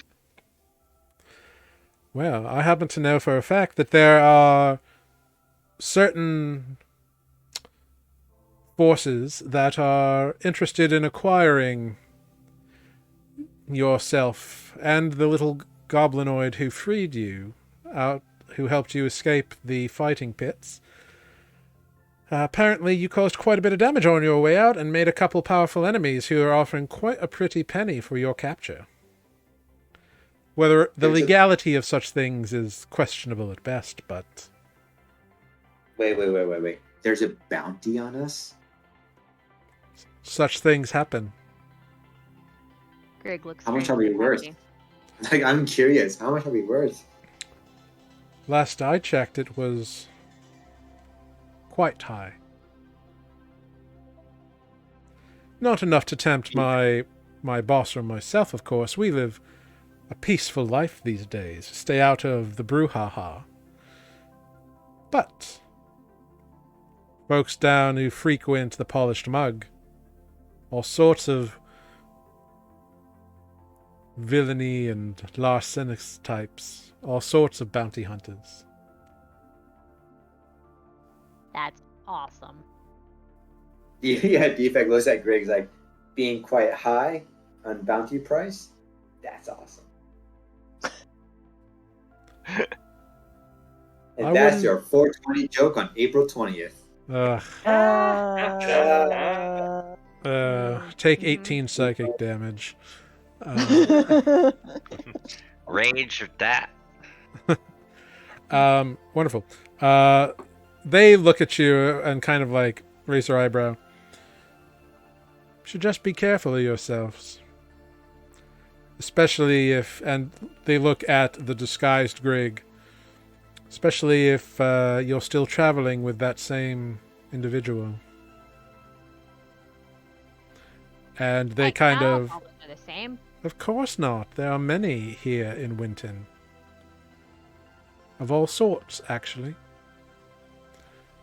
And they nod their head and kind of clean up a couple of like rings that were left on the table in terms of like with a washcloth, and then kind of head on back to the bar and begin helping a individual who has come in very fine clothes with white hair tipped with like black tips and glowing white eyes. Don't talk to him. He'll chat your ear off. He's boring. Cool. What do you know about wine? Eventually you all reconvene. It's up to you what you want to do. Bed sounds Yeah, really nice. Defect will tell them what happened while they went away to bathe themselves. A bounty, you say? Yeah. So you probably shouldn't go there. No, I should, but with a disguise. Good luck with that. This I can do Right. that. I can do guys. that. No, I have a thing. I can do that. I think I can help with that. Mm-hmm. Oh, Yeah. Are you sure? I mean, not right now, but yeah, tomorrow. Maybe I'll. can turn. Yeah. Yep. Tomorrow. I mean, we could turn him into a giant ape, but I don't think that's an improvement. No. I could turn No. you into a No, I rock. think. So I've been like tinkering and planning. It's, and Greg pulls out their little pile of scraps and like points to like a really scribbled drawing, Mm-hmm. and it's this hat. I think I can make this, and you put it on, and you look different. It's a gorgeous drawing, Greg. You really have such a talent. Thanks. It just, I mean, sure. Yeah. I mean, it like you can see like this and that. And Oh then you no, do it. it's very explanatory. Thank you. Good. Couldn't What?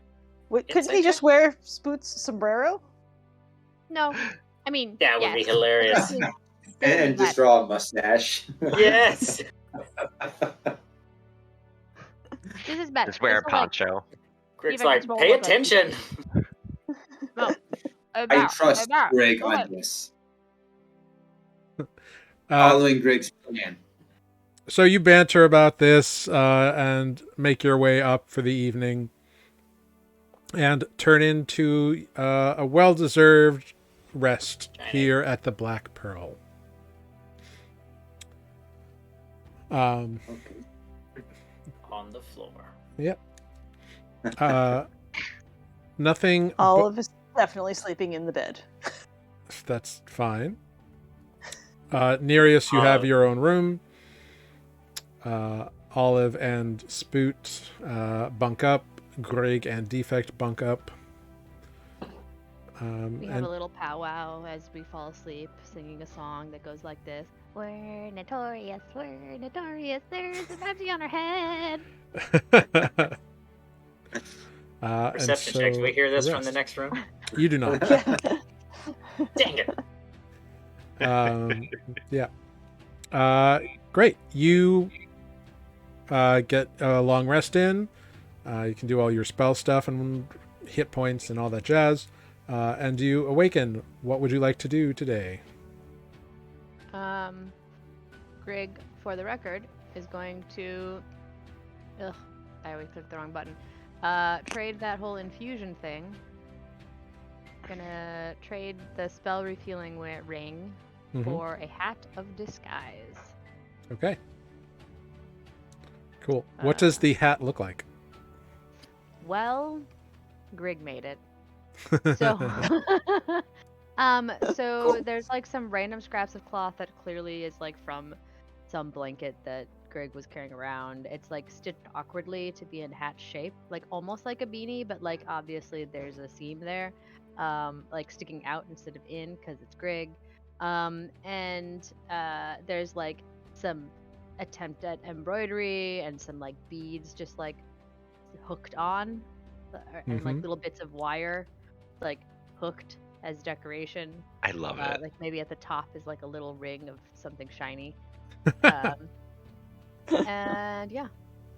Glorious. Yeah. So you hand over this now hat of disguise. And Defect, do you put it on? Oh yes, I've done. So you have a hat of disguise and a cloak of billowing. So you put on this amazing Greg original hat. And immediately you can see that your normal like metal and stone and wood body is gone, and in its place you see like kind of a stupid human. yeah, and you kind of think about like other humans you've seen, and you see like, oh, your skin goes gray like a Goliath, and oh, like you can look like a bugbear, or like all these other like things. You realize that like you can make yourself look like somebody else. So it's up to you what So disguise you pick. You can also choose to like have it not be disguising you, and Got it. All right. I don't want to draw attention to myself, so Defect will pick the stupidest face he knows and turn into Adis. wow, harsh. A note you do have to attune to it. Okay. So if you don't have an attunement slot, you'll have to swap one out. Oh, do you have an attunement? Yeah. Let me see what I got. Yikes. I say that out of love. Wow, Adis just got pwned. Wow. I thought it was- Adis's ear just starts ringing. Okay, yeah, I'll drop Immediately that. sends a message. 150 gold just transfers out of Defect's account into Adis's account. Yeah, I'll drop Cloud Cutter and put on the hat. Okay. Cool. So you unattune from Cloud Cutter and attune to this Grig's Hat of Disguise. I mean, you don't have to do it all the time. Also, I can do it too. You want to see? Wait, no, I shouldn't do it right now because that'd be a waste. But when we go, Yes, that'd be awesome. wait, does that mean that I should be Kaylin? Does this spell change your relative size? No. Maybe mini Kaylin. It does not. You can be like a foot taller or a foot shorter, but yeah, it's limited in what it can do. 5 foot, you know, a 5 foot tall Kaylin. That's fine. That'd be hilarious. Yeah, I mean Not he's doing a it. little over 6 foot normally, but yeah, who's gonna know, right? Right, but these people don't know that. Exactly. Right. Lord. Oh dear. All right, so shenanigans are going on in the Griefect room. You all depart your rooms and reconvene downstairs. You see that Captain Sparkiero is there, although she goes by Mistress Sparkieran Yarrow at these days because she's no longer technically a captain, although her employees seem to call her captain. And I call her captain. Which she seemed totally okay with. But she's in a very similar kind of garb, perhaps not as elegant this morning, but still very, very much in like a push up and out kind of frock. She's an icon. She works with what she's got, let's just say that. And she is not a shy person. Good morning, lovies. I trust you slept well here at the Black Pearl. It was the best sleep I've had in a while. Oh, I'm very glad to hear that. Will you be extending your stay within our little establishment? Yes. Excellent. Balthazar will take care of the arrangements. you can see him about payments and all such sorts of things. I understand that some of you greatly enjoyed our bathing facilities last night. They are very nice. I'm so glad that you were pleased by them. I do try to accommodate everyone. It's been a while since I had a bath instead of magically cleaning myself constantly. So That does by sound magically handy. Cleaning yourself, do you actually get clean? Or is it just the appearance of being clean? No, it's clean. There is something to be said for the actual act of bathing, though. It's a bit more natural. That's great. I think, I want to do some shopping today, hopefully, but I think we're going to the Polished Mug. Oh, and what would you be doing there and looking for there? I like it. Really? It maybe has a Nostalgic magic value. circle underneath that I could use. Does it now? Maybe. I don't know. Hopefully. Well, that would certainly be a valuable bit of information to be aware of, Lovey. It would be, wouldn't it? Yes, it I would. just hope I don't forget. Well, if you do happen to find out and remember, who knows what, I might remember myself. Might jog something of my own. I like her so much. She's definitely like giving you winks the whole time too, Nereus. So I'm completely oblivious. fair. Insight check. You don't need to make an insight check, Spoot. She thinks Nereus is as cute as fuck. So she's flirting. But she is a businesswoman first and foremost. So. Nereus looks like he has no clue, not a care in the world. Not a care or oblivious? I don't know. That's for you to find out.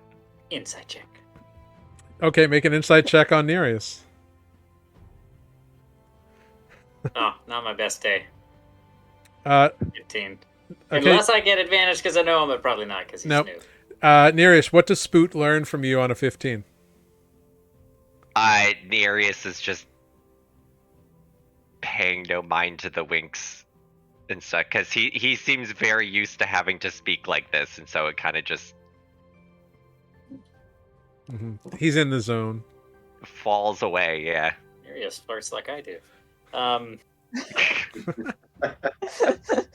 Boot does, Alright, well, or Spoot will Matt just- does? Well, Matt ended up married, so obviously it worked for him. I mean, just because you got married doesn't mean you know how to flirt. That's true. This is very true.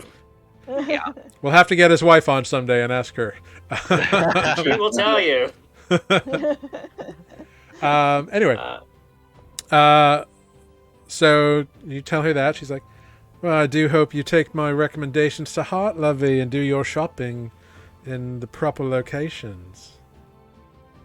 Well, if that's the best place to find it, that's the only place I can go. I mean, there might be other proprietors you might find, but if you're looking for something interesting like that, then that's the place to be. Old Tonner's got quite a workshop. Sounds good.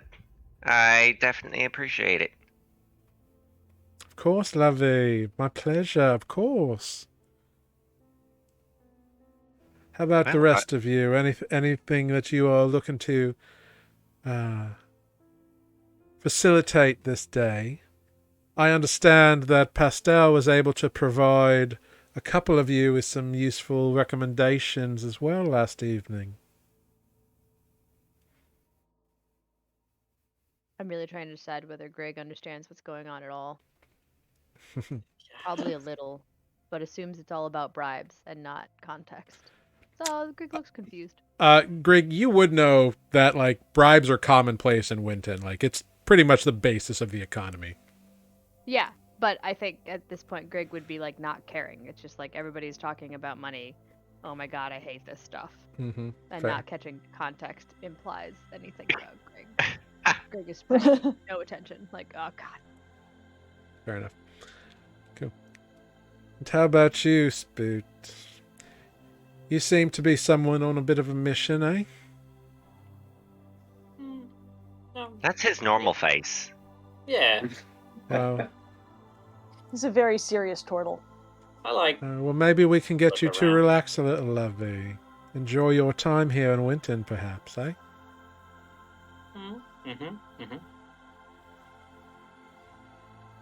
I think Spoot's uncomfortable.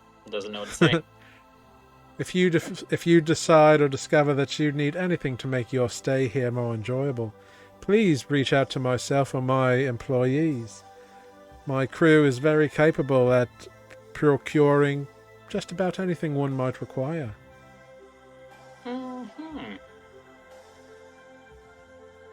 Maybe some dignity. I left that back in Wynten. Many fine people have, lovey. Well, I'm ready to get my day going. Are you all? Yes. Yep. Yes. Is there some sort of foyer where we could change? I mean, you walked through a curtain to get in here. And there was So, like, that on the way out. there was that rotund tiefling kind of in the little, like, it was a foyer between the door and the curtain. What a good word, by the way. Foyer. Foyer. Rotund. Oh, rotund. Oh, rotund. Yeah, Say he's foyer was the wordle a few days ago. he's a tall, rotund tiefling. Like, he's got a belly and big, muscly arms. Like, he's a rotund, burly man. And he's watching the door. Yep. That's his job. I mean, if you guys wanted to change, we have rooms. No, I mean... Yeah, I guess they already know we're us. Here they do. In here. Yeah. Okay. I guess before we go out the door... I mean, how far away is this polished cup mug? Anyone have any idea where this place is? I mean, I've been there. Did I? This might be like the one moment. You know, it's like in the dock area, and Greg would definitely know how to get there. So Yeah, I mean, I figured it probably was near the docks. It looked like it was a smuggling basement type thing. And the Tri-Tower is near the docks too, so that's a large landmark. That Possibly the marketplace where we could buy components. So, I mean, Spoot's gonna vote get the tower out of the way. Yeah, let's go buy stuff. But Grig is trying to decide whether they should disguise themselves, as well as Defect doing it. I'll just Do you want try to puff borrow up my as hat? Jurassic again. I'll just use the robe. okay, make a disguise check. So Deception? yeah, so deception will work. I'll take that. 21? Very cool. Yeah, you puff up the collar a little bit more and like bring a hood down, and yeah, you kind of make yourself look un-Grig-like. Yeah, doing that different walk thing again. Yeah, no problem. Cool. Defect, do you activate the hat of disguise as you, or like, and if so, where do you do it, and what do you look like? Yeah, I don't want to do it in front of people, seeing how easily anyone here can be bribed. So I'll go to the bathroom Okay. and do it in there. Defect, where are and you going? To the loo. You need to do that? I am a person after all. I eat things and they go through. Actually, I don't know. Did we ever? Every day. Yeah. Did we ever? You have Talk eaten about it. you have eaten and drunk things, but you have never had to evacuate Yeah. anything. You just Yeah. have like an incinerator instead of a Oh, stomach. One way to find out: cut them open. anyway, Don't so tempt yeah, Greg. I mean, not to draw too much attention, but yeah, going to the loo. I go to the bathroom, activate the spell, and I come out looking like Like what? Adis. Sorry, that was like this soft magic Yeah. fingers and all. Adis. Adis. Okay. Yeah. I look like Adis. All right. So a few moments later, you all see a 6 foot tall, bulky Adis walk out from the privy area. Insight check. Bulky. Well, he's still defect size. He's still defect looking. Like the spell is not like a complete illusion. It like he can appear a foot shorter, so he's about 6 feet tall now. Or well, how tall But is it doesn't defect normally? Like you're almost 7 feet tall normally, right? 6 something, yeah. Okay. Right here. 6 foot 6 something. 12. So you can appear as short as a foot shorter. Or 6'8" is what I wrote here. 6'8". okay, so you could be 5'8", which was I think about Adis sized. So you look pretty similar in height, but just a little more like broad and muscular. Mm-hmm. Nereus, you've never seen this individual before. Very peculiar look. Very specific. You like it? Oh, it's unique. Your eyeliner's a little smudged. Oh yeah, you need to work on that a little bit. All right, let's go. All right. Spoot, you do clock that Pastel over at the bar saw Defect go into the bathroom and saw this other person come out. Yeah. And then we left with them and treated them like we knew who they were. Mm-hmm. Yeah. On our way out, Spootus. And Spootus. The rotund tiefling kind of also eyes as you all walk out with a person who he hasn't seen before. I don't. As we get out of earshot. Well, as you exit, there is a group of people kind of on the other side of the roads, just kind of watching the door, kind of milling about and jabbering to themselves. But they're obviously watching the door. Yep. Cool. Perception check? That's weird. Yeah, you can make a perception check to see if you can overhear what they're muttering about. I give myself guidance on this. Sure.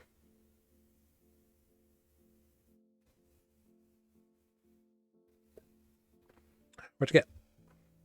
18, and then hold on, I'm trying to roll the d4 with one hand. 21. Yeah, you overhear their conversation because they're not really trying to be quiet about it. They're talking about, yeah, that automaton who used to fight in the arenas. We heard he's holed up in the Black Pearl.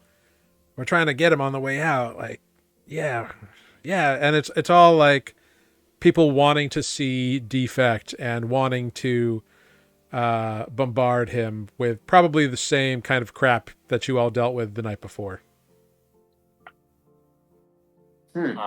Spook will lean into Defect and say, "This Danish is pretty good." You also, I will say, with a 21, Spoot, you also see people like a couple of individuals like at a stall, like who are looking like they're buying fruit, but they are not paying attention to the fruit at all. They are watching the door of the Black Pearl. Down. Um, Spook will try to make it hang on, obvious. I forgot something. Oh, Wait, wait, what? you have to tell me this. Never mind. Hang on. Yeah, only Spoot sees this. Right. Right. My brain is melting. And you are outside on the street now, which is very lively. So like you could talk quietly to one another, but Never have I wanted to fly away so much in my life. It's probably a good idea that we found this hat. Although I will say, I don't think much gets past the two inside that establishment. So I hope they're on our side. Because I'm not sure we should come back here. Well, this crowd on. is definitely not for us. Yeah, But hang I on. mean, I forgot it something. I'll be right might back. be Oh, the safest place for us to hang. Yeah, Grig goes inside. Sighs. Yep, the rotund tiefling looks down at you. Doesn't say anything, but just looks at you and opens the curtain. Grig pulls out 10 gold and says, "Thanks," and glares. He puts his hand out and takes the coins and puts them into his vest pocket, and just kind of smiles. And he's missing a couple of teeth, but he kind of like smiles and nods and like gives a little wink at you. Great. Then Greg marches over to the bar, very angry about all of this. Finds Pastel, that's the name. That's their name. Glares. Thanks. 10 gold. They take it and they're like, "Oh, happy to be of service. Anything you need, you just let us know. Happy to help in any way to make your stay at the Black Pearl more comfortable." Is this for your rooms, or is this just a personal favor? Oh, right. Yeah, here, let me pay for the rooms, but also, you know precisely what it's for. Very well. Growls and leaves. Cool. So that'll be 15 gold for the rooms. Yeah, 15 gold from joint, and then the 20 will be from me. Okay, cool. that includes food and a bath. That's not. I mean, It's You not know. terrible. it's not It's terrible. not I mean, unreasonable. it is like upper end stuff. Like, and the rooms are nice, and the beds are comfy and fresh, and the linens are replaced every day. Like, But also, like, with this crowd that is adoring of Defect, it's safe. Except But that they all know we we're here. Stay here, and I don't think it will take them very long to realize that he was traveling in a party that looks like us. So Right, but I'm let's saying just at ignore least that. in the evening. There's privacy. We should have Yeah. asked for You'll be another paid way to keep into us that establishment. out. Maybe we can sort that out later. yeah. As Greg rejoins you, Spoot, you're looking around, and with that high perception check, there are all sorts of people walking these streets. You see a lot of humans, a lot of half elves. You see the occasional like full-blooded elf, which is weird because the only other place you've seen a full-blooded elf outside of the Verdentious Causeway was that enclave way back near the desert. Oh, that's going to be a mild distracting factor for Spook because he's Yeah. got a weird thing for full-blooded elves. You see like halflings doing a lot of like selling and kind of like traveling in roving bands. You see the odd gnome group walk around, and goblins are kind of scampering hither and yon, and bugbears and weird kind of like lizard-like people and tieflings. This is a like melting pot of peoples. Like there's all kinds of weird looking folk here. Yeah, so Spoot will kind of, does Spoot know the general direction of the box? Do they remember based on... Yeah, Greg sure. knows. And Greg definitely knows. I'll kind of start in that direction after Greg. And you can joins see us. the three spires like poking up above all the other buildings. I think that's a good point. It's a pretty good landmark, isn't it? Yeah. So as we heard this way, Spoot will just sort of make it known that there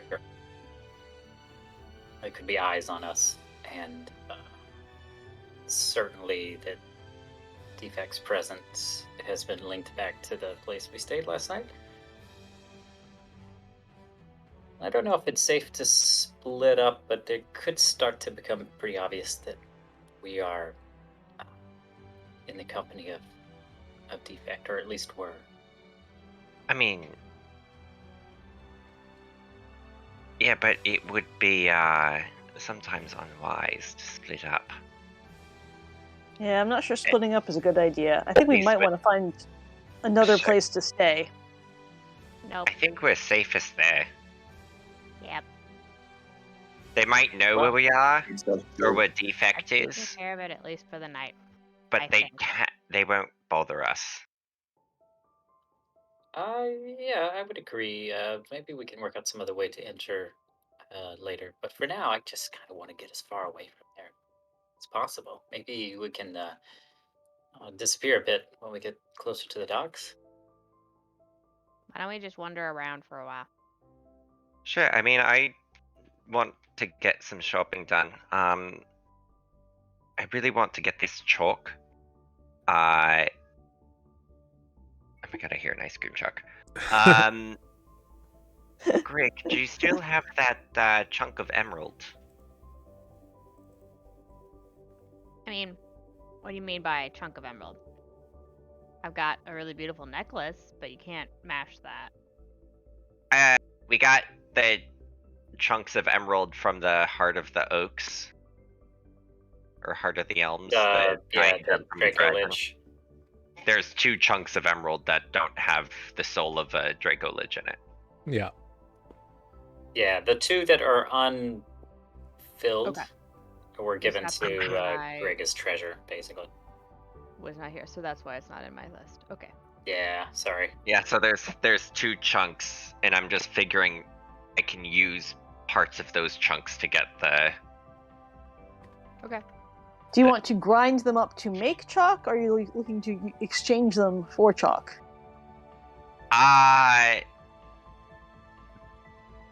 Yes. It's been a long time since Tanner's used this spell. Cool. So, where you all heading off to first? I think we're walking in the general direction of the 3 towers, because that's the only major landmark we can see. Yep. But Greg is going to, for once in their life, sort of lead, sneak up, sidle up to the front, and just start leading us on a meandering path. Okay. Spoot, oddly enough, will also be toward the front and trying to be extra vigilant of the people that we're walking into. Sure. Spoot, go ahead and make a perception check. Greg, do you want to make a perception check as well? Yeah. Sure, go for Why it. not? It's gonna be I terrible. only got a 16 this time. Yep. Yikes. All right, cool. Greg's perception. All right, cool. You see like it's a massive throng of people. There's people on the main streetways that are like hawking goods, selling fish, selling baubles, selling fruits and vegetables and all kinds of stuff. It seems like it's starting to get to like harvest time. So like some really good produce is becoming available. It's the early side of autumn, tail end of summer. And various fish are schooling in a variety of ways. Everything's loud and noisy and boisterous, and there's the occasional like brawl that you skirt. Greg, you lead everybody kind of like off down smaller streets, and some of them are like actually abandoned, and you kind of lead them in the general direction of the docks, which you do come to. You come to an area that what is evidently used to be like the port market, because you can hear the bells from like buoys and docks, and you can see bustling people in ships and all kinds of stuff. And you come out of this alleyway, and it is a looks like the like unfashionable marketplace. It seems like it used to be really popular, but like a lot of the stalls are like closed and not used anymore. The shops, it looks like they haven't repainted their signage in a while. But standing in the midst of all this are 3 massive towers made out of different colored stone. One is kind of an orangey yellow stone. One is kind of a brown kind of stone, and the other is a purpley blue kind of colored stone. And they are not individual towers. Well, they are, but it seems like the ends of them kind of merge at the bottom. like they are wider at the base, and Mhm. they kind of Venn diagram together at the base and then become 3 distinct towers as they rise up, easily 7 or 8 stories into the air. So, tallest buildings around. And Olive is very much the tourist. She's never been in a city this big, and her eyes are just kind of really wide, and she is following Grig and Spoot wherever they're going. yeah, there is a door on one of the sides of this triad of towers.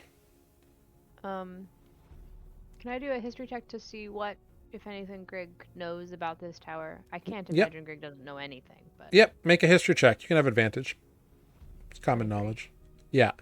So about 5 years ago, this wizard Marilot turned up in Wynten, claiming that he was interested in the location because the port markets would allow him to obtain rarer materials from far off places for his research.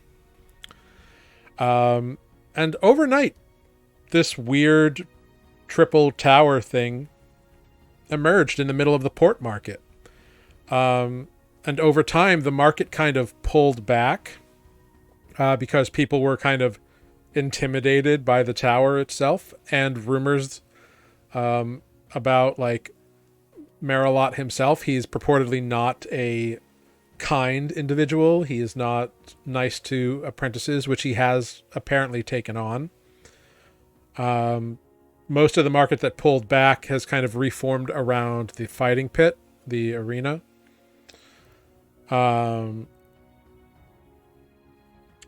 yeah, another thing to know is he is purportedly very particular about his belongings, which most of which are like monogrammed with a fancy M on it. So he is apparently touchy about things that are his, and he keeps track of them. I think on the way, Grig would just be narrating and telling the story in the very Grig way, and that's probably why there was no clue what was actually going on. You do also know that like people do like search him out for magical work and favors and stuff. He does charge a high price for things. Would expect nothing less here. Yep. But yeah, you arrive and there's a door, 20 feet in front of you that leads to the towers. Cool. Amber says, "You all know why we're here better than she does." Okay, Spoot will. I mean, is there something that's apparently the front door, the main door? There is one door that you find. There's the one door. Great, Yeah. I missed that part. Sorry. Spoot will go The door. and knock on the door. Yeah, you knock on the door, and there's a round porthole kind of in the door, most like at head height, that opens up, and like a weird eyeball looking thing on like a long stalk kind of pokes through and looks at you and looks at the group. And Spoot, you hear in your mind, "Yes, can I help you?" Hi, I am seeking an audience with the master of this tower. My name is Spoot. All right, Spoot. What is it you want? Is this business or I- personal or what? What do you got? Spiritual? The master is not interested in spiritual matters. Please go away. And the eye stalk pulls in and the porthole closes. I feel like that was a scene from the third Star Wars movie. I was thinking The Wizard of Oz, but yeah. Oh, the little eye. Anyway. What did you say to him? Or Wrong it? thing. Apparently. Spoot needs to think a moment about what they're going to say because they're going to try again. Do Okay. you want to try again, or do you need me to do it? Maybe? Let me give it one more shot. How would I say this? Let me give it one more shot. Okay. Spootnox. The porthole opens, the eye stalk comes out and looks at you in the party, and you hear in your mind, Spoot, I told you the master is not interested in spiritual things. What do you want? I'm so sorry. Maybe I misspoke. I mean, this is more of a business thing. It's very important. What sort of business? I need to destroy a magical item. Very well. One moment. And the eye stalk retracts, closes. A few moments go by, and the door opens to allow you entry.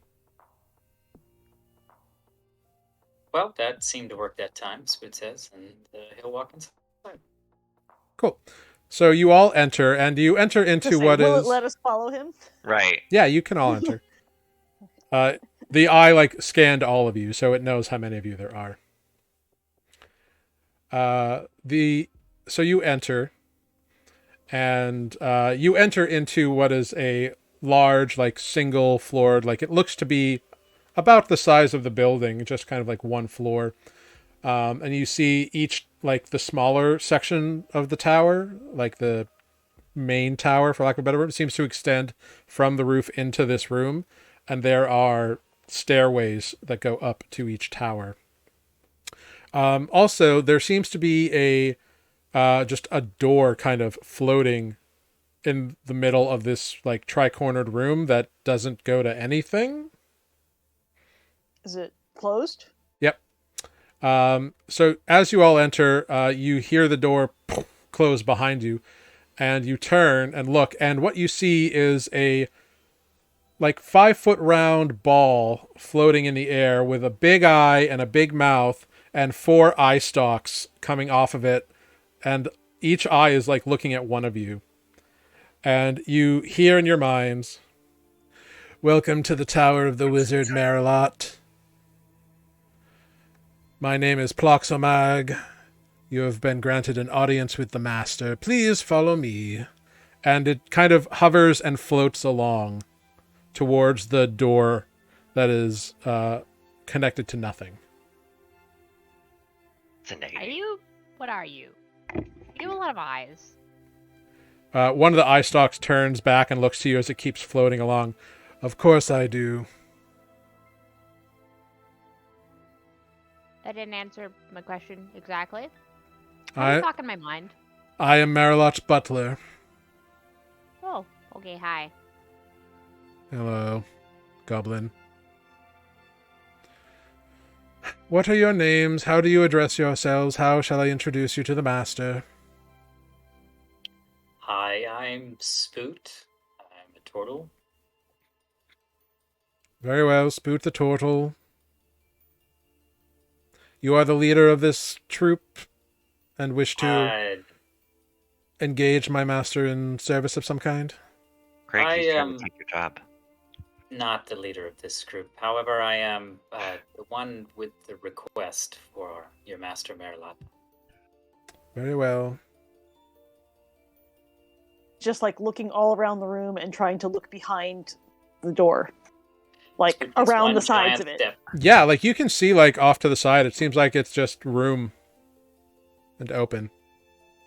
Right, but if I look around the other side of the door, is it just more door? Yeah, it's just door. It's a lot of door.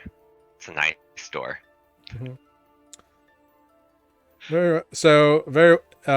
It gets all of your names. And it looks at Defect for a moment. Yeah, I don't give him my real name.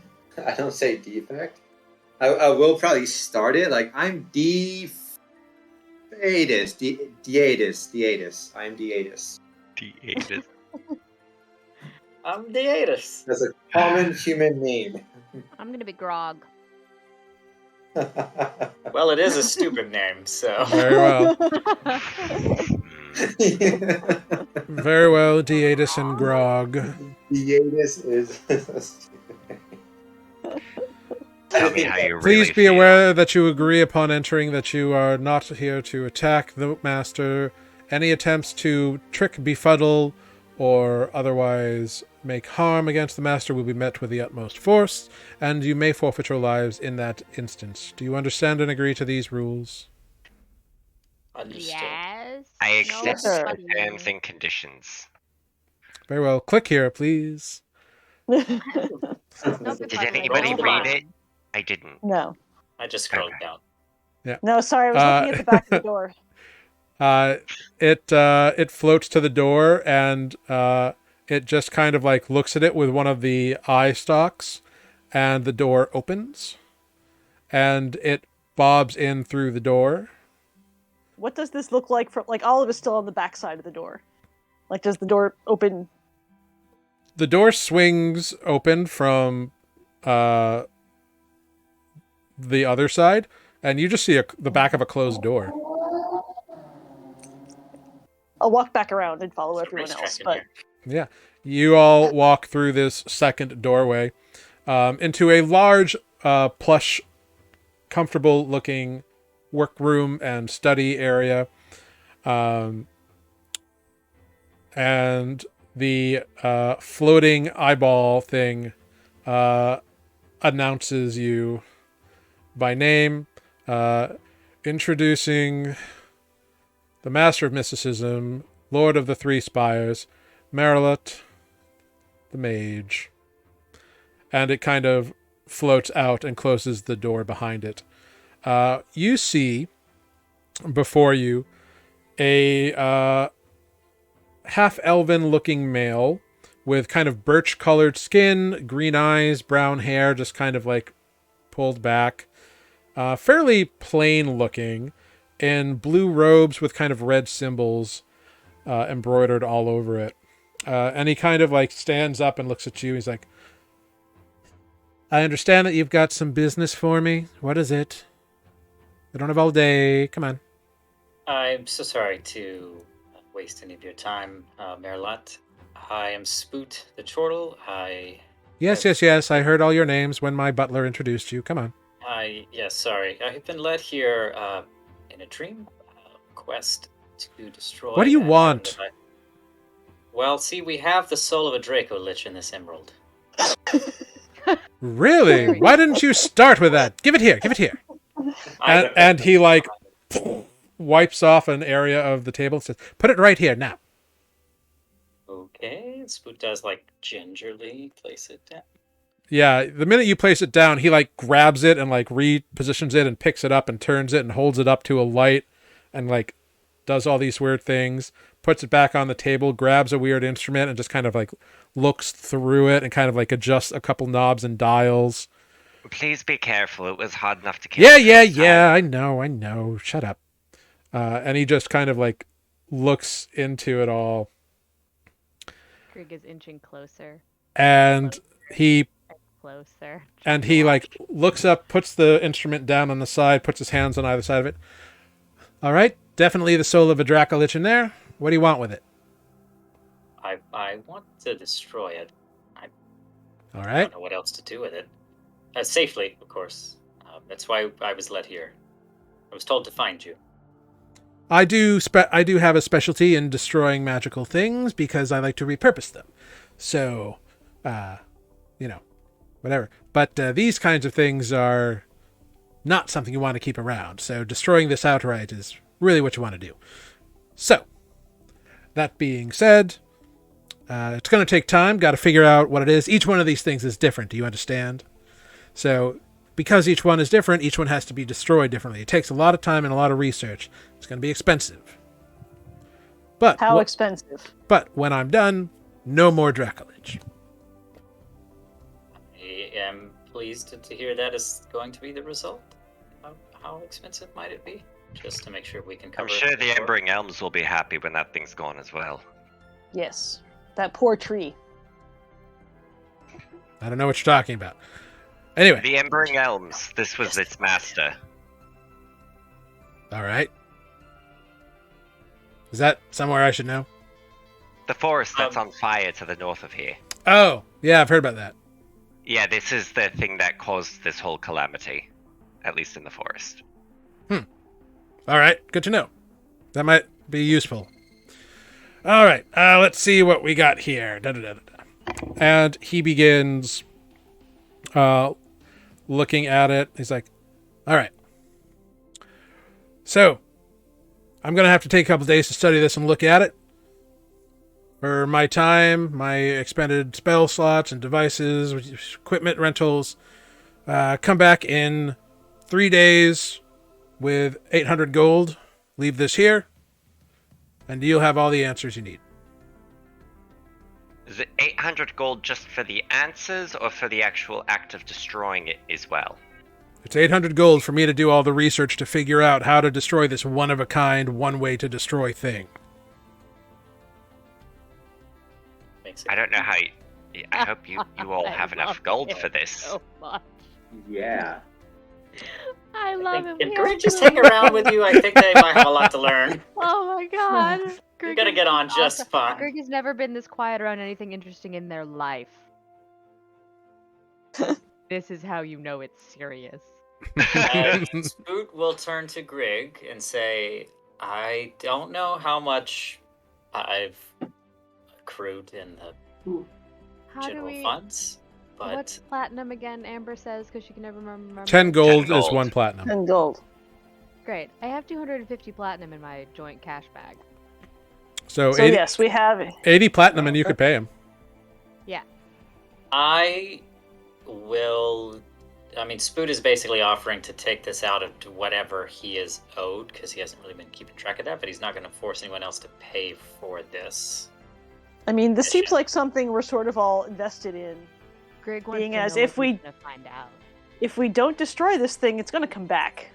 Probably. I still voted for throwing it into the astral sea.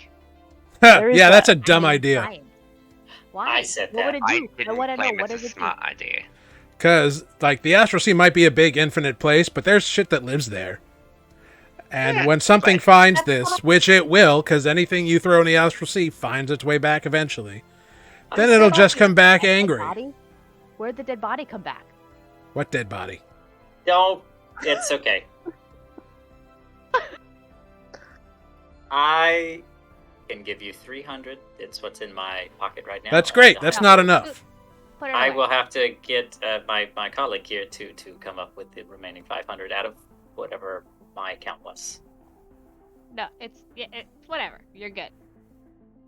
Greg reaches in and pulls out what? 50 platinum. If 300 from Spoot and Whatever. another 500, If you then really 50. want, but honestly, we could just here. Do you take out 80 platinum? Yeah.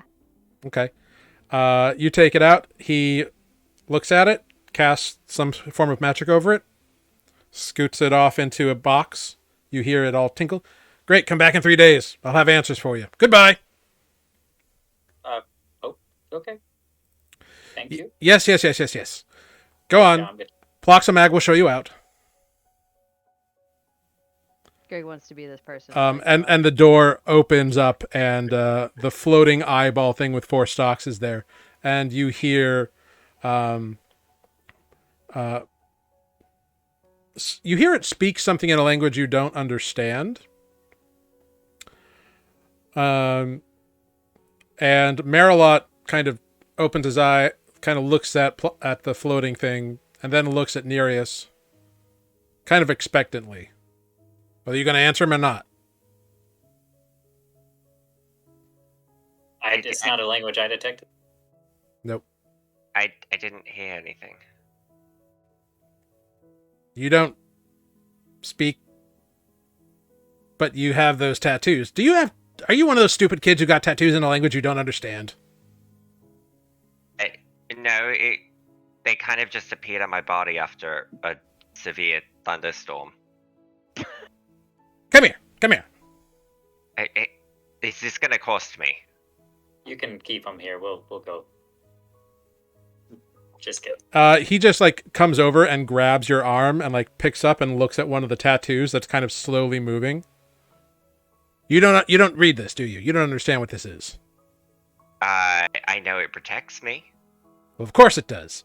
All these runes together, they spell out protection. That's fascinating. What language? It's called deep speech. It's a language from a plane of existence far beyond this one. Oh. All kinds of crazy creatures come from there, including old Ploxomag. Interesting. Yeah, no. If you're going to be carrying around this stuff, you should really understand what it is. You can get yourself in a lot of trouble. Stupid kids. It tends to happen.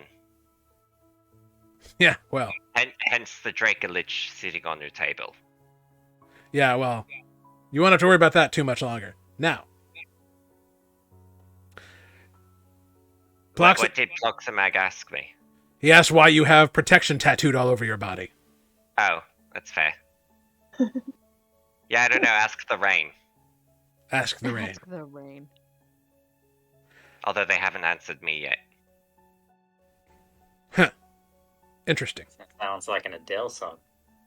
All right. Now, Well, the rest of you are boring. Get out. You're done. Okay. Thank all you. right. Greg is just like ogling the room. You're sort of herding them out the door. Yeah. Given that we bathed with Nereus last night, does he have these tattoos all over his body or just on his arms? There's a good 10 or so tattoos that move over his body. You've seen them in various positions. Last night you would have noticed that there is one on his back that does not move. But that one's not a rune. That one's like a weird kind of amorphous, multicolored blob or something. It's got weird it's like an unfathomable shape to it. All right. But yeah, so you are shown out by the floating eyeball thing. It opens the door out of the spires and shows you out. And it says, "Thank you for your patronage. Come back in 3 days, not before. Goodbye." And Okay. All right. Well, that's one errand complete. I must admit, that was more expensive than I thought it might be. Well, yeah. You almost Everything have here is. Welcome to Wynten. You mean, almost yeah, have that's- some money. Oof. Oh, I'm a little nervous to buy spell components at this point. If it's still okay after that cost, I still would like just at least a couple pieces of chalk.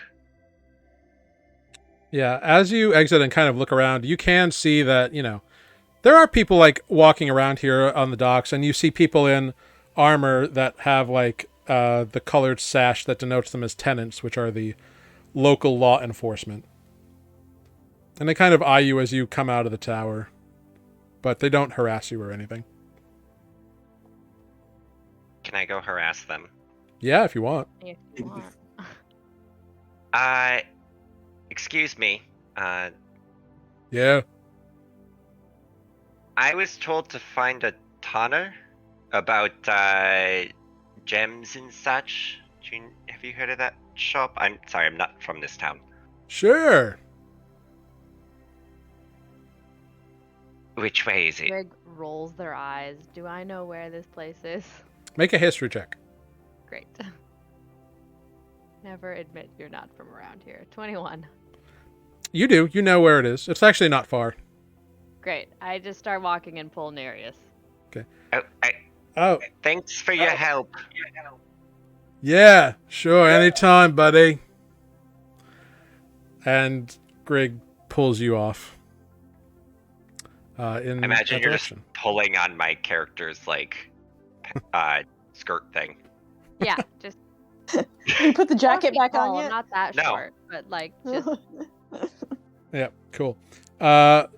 Still warm. After a few minutes, you kind of go away from the docks a little bit, but you do find yourself in, a fine-looking part of town. There's people wandering about, and you see a sign over a small little workshop-looking establishment that says Tonners above it in common. that's what I you're looking forgot. for. Yeah, I forgot you're from here.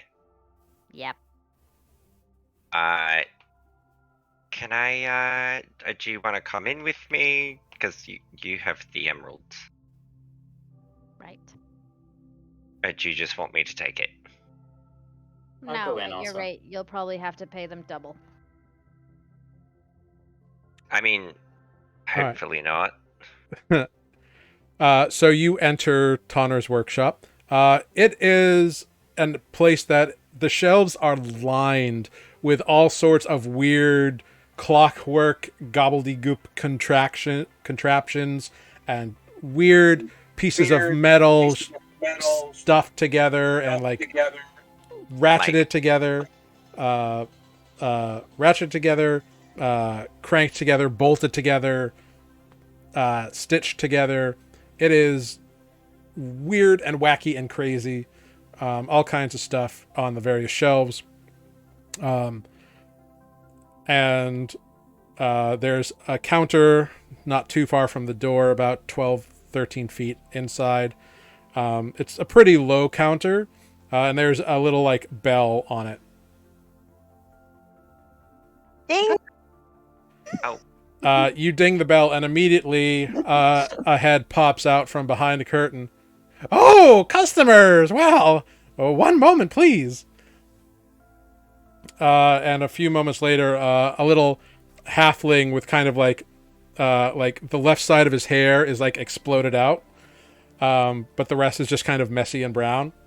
And the exploded out part's kind of like singed and white. And he comes out very like Doc Brown on one side and just kind of like mousy brown on the other. And he kind of comes out. Oh, hi, welcome to Tonner's. I'm Tonner. What can I do for you? Hi. I need some gem-filled chalk. Gemfield chalk, huh? Like 100 golds worth. For teleportation kind of stuff? Yeah. All right, yeah. I gotcha. Do you have a color preference, or are you okay with whatever I got? I mean, we have some emerald already. I don't know if that changes anything. Maybe. What you got? Are you paying with this emerald? Is that what you're doing here? I don't know if you can use it towards the spell or towards the item as well. Well, like it takes work to infuse the chalk with the gem dust. Like you have to grind the gems into dust, and anyway, it's a long involved process. Well, how much What do you have? How much? Yeah, how many do you have already? I've got a stock of I've got 4 sticks right now that I could part with. Okay. What color What's are every- they? It doesn't matter. Two are green, one is blue, and one is red. The color doesn't matter. It just all gets burned in the spell anyway. Mhm. But you know, some people have like a theme they go with. That's fair. How many do we want? Do we just want to get all of them? How much are they? They're 100 gold each. Buy them all. Oh, okay. We'll take all of them. Great. You said 4? Yeah. 400. Yeah. You put the gold out, and he like snaps it up, and kind of goes back behind the curtain, comes out with a little wooden box, opens it up, and there's 4 like inch wide sticks. It's like sidewalk chalk, and there's 4 sticks of it. Cool. One other question. Do you know if anywhere in town that has teleportation circles? Rumor is Marilot's got one in his tower. I figured that much. Do you know of anywhere else? No. Okay. Worth a shot. Yeah, totally. But thank you so much. I have to take a call. I'll be right back. All right, bye. I don't know what that means, but bye. And so he sees you all out, and you all, unless you want to buy some other kind of spell component thing here.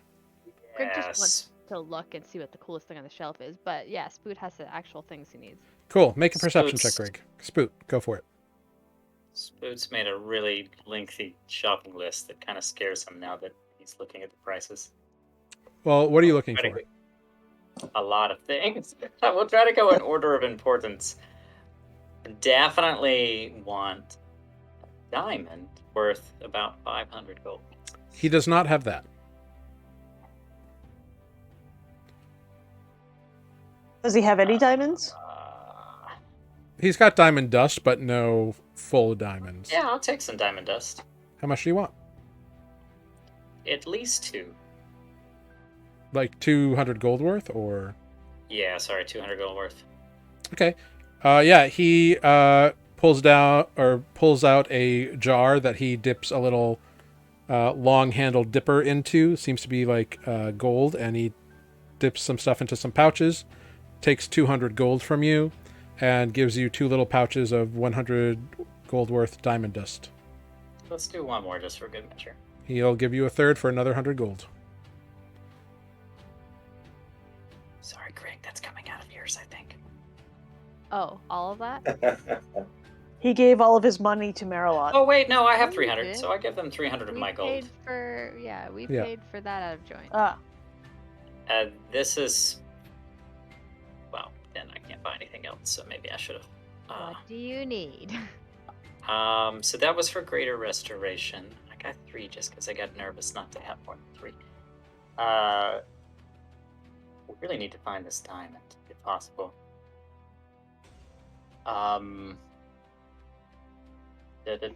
Might be I could point you in the right direction of someone who might have such diamonds. I am looking for a few things that, yes, a diamond, if you could point me in the direction, would be fantastic. And I am looking for a few things that are maybe more religious in nature, herbs, incense, things of that nature. Most herbs and stuff you can get down at the market by the arena. But yeah, I know a guy for diamonds. That's where I get my diamond dust. Oh, well, who might that be? Well, I mean, I could give you a name. I understand that this is the nature of this town, but has the product we bought today not been enough to give us a name? I mean, to help what you out a bought fellow business person? what you have bought today is, against my existing stock and outstanding debts. I see. Great. Do you know anyone that sells diamonds here? 14. I mean, your previous affiliations here have definitely hit the odd jeweler that you might know about. I mean, there are jewelers we could go to. Okay. Tell you what, if we don't come up with anything, we'll come back and ask you again. Sure, no problem. Greg, you are entranced by this weird kind of conical shaped object that has what appears to be like a plunger on the top and like a spiral kind of running around the outside with like little wings on it, like little flaps. What's that? Ah, that's a flard hopper. A what? A flard hopper. Soon tight. What's it do? What doesn't it do? No, but seriously, what does it do? It makes the best cup of coffee you've ever had. Coffee. Yeah, it's this new import just coming into Wynten within the last couple of months. I've been researching it. It's good stuff. It really picks you up in the morning. What do you do with, like, what's the flard hopper part of it do with the other stuff? Well, you see, the coffee comes in these like weird seeds or beans kind of things. And what you do is you put them into the flard hopper, you push the plunger down, it grinds it up and rotates it, and the little flaps spin it around and kind of centrifuge it all together. And then you put it into a pot of hot water. There's a little receptacle on the bottom for hot water. And then it fuses it in and kind of steeps it out. And you drink the hot water after it's been flavored with the ground up pureed beans. And poof, delicious Bean water? morning. Yeah, it's weird, but it's so good. Good. How? What's it taste like? It's very bitter, but you can add sugar to it. Oh, it's magical. You've had this thing? You drink Yeah. hot Have you bean seen water? that before? Have you seen a Flard Hopper? I mean, I've had beverages like this back in the Renton.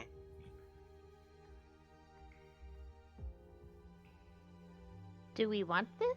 It's also the same stuff Adis drank in the mornings when we were in Fay Harbor. Yeah, but I've never seen the thing. That's the thing? Oh. Yeah, no, I'm I not just make- order it at I places. can't make the connection. That's cool. That's weird. I don't know if we could use that. Is this camping? It's 8 gold if you want it. 8 gold.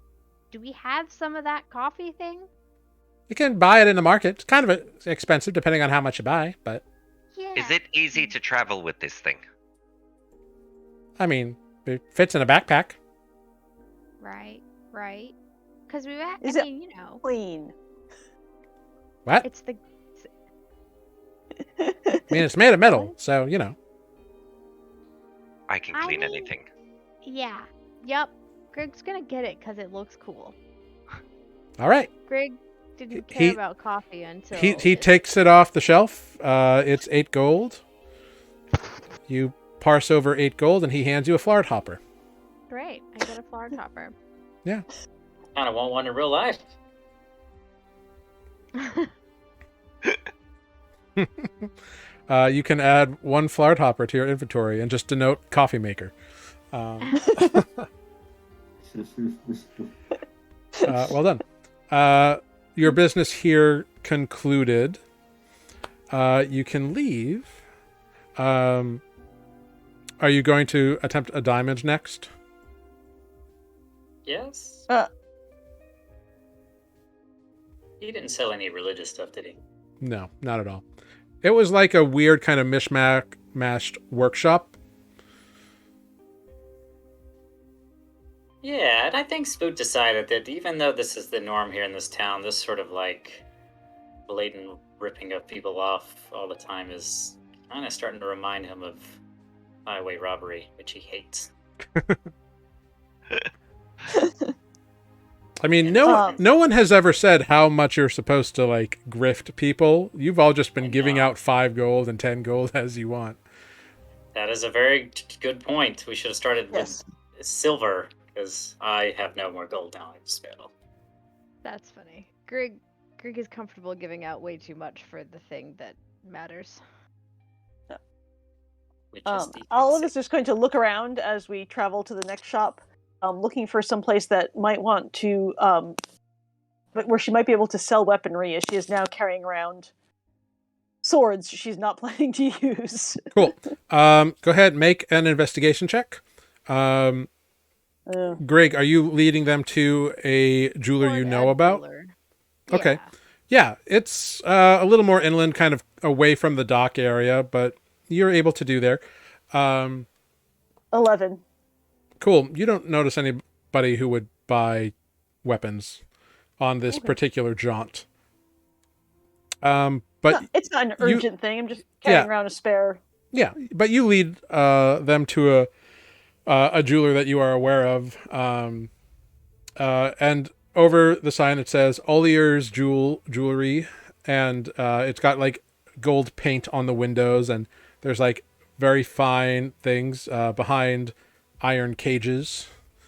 And there's a little sign on the door that says, "We reserve the right to refuse service to anyone, especially goblins." Have fun. Well, I'm not going in. Wait a minute, but I kind of have to. I I'll have stay to. out. We can shop somewhere else. I mean, if this is the best place for the gems, I can stay out here with Greg. How much money did you want to spend? I mean, I wanted a 500 gold diamond, but I don't want to give money to anyone that is preventing people from entering their establishment. We can move on, or do without. To be fair, it doesn't say no goblins allowed. It says we reserve the right to refuse service to anyone, especially goblins. But it doesn't say they Shit. won't allow goblins in. we should march in there, Grig, and see what happens. No. Spook's a little worked up now. This is like Spook being worked up. He's like, I'm not It going to is stand for being this. worked up. It's adorable. If they're going to kick you out, we'll go No. buy a diamond somewhere else. No, it's just Wynten. It's fine. Go buy a diamond.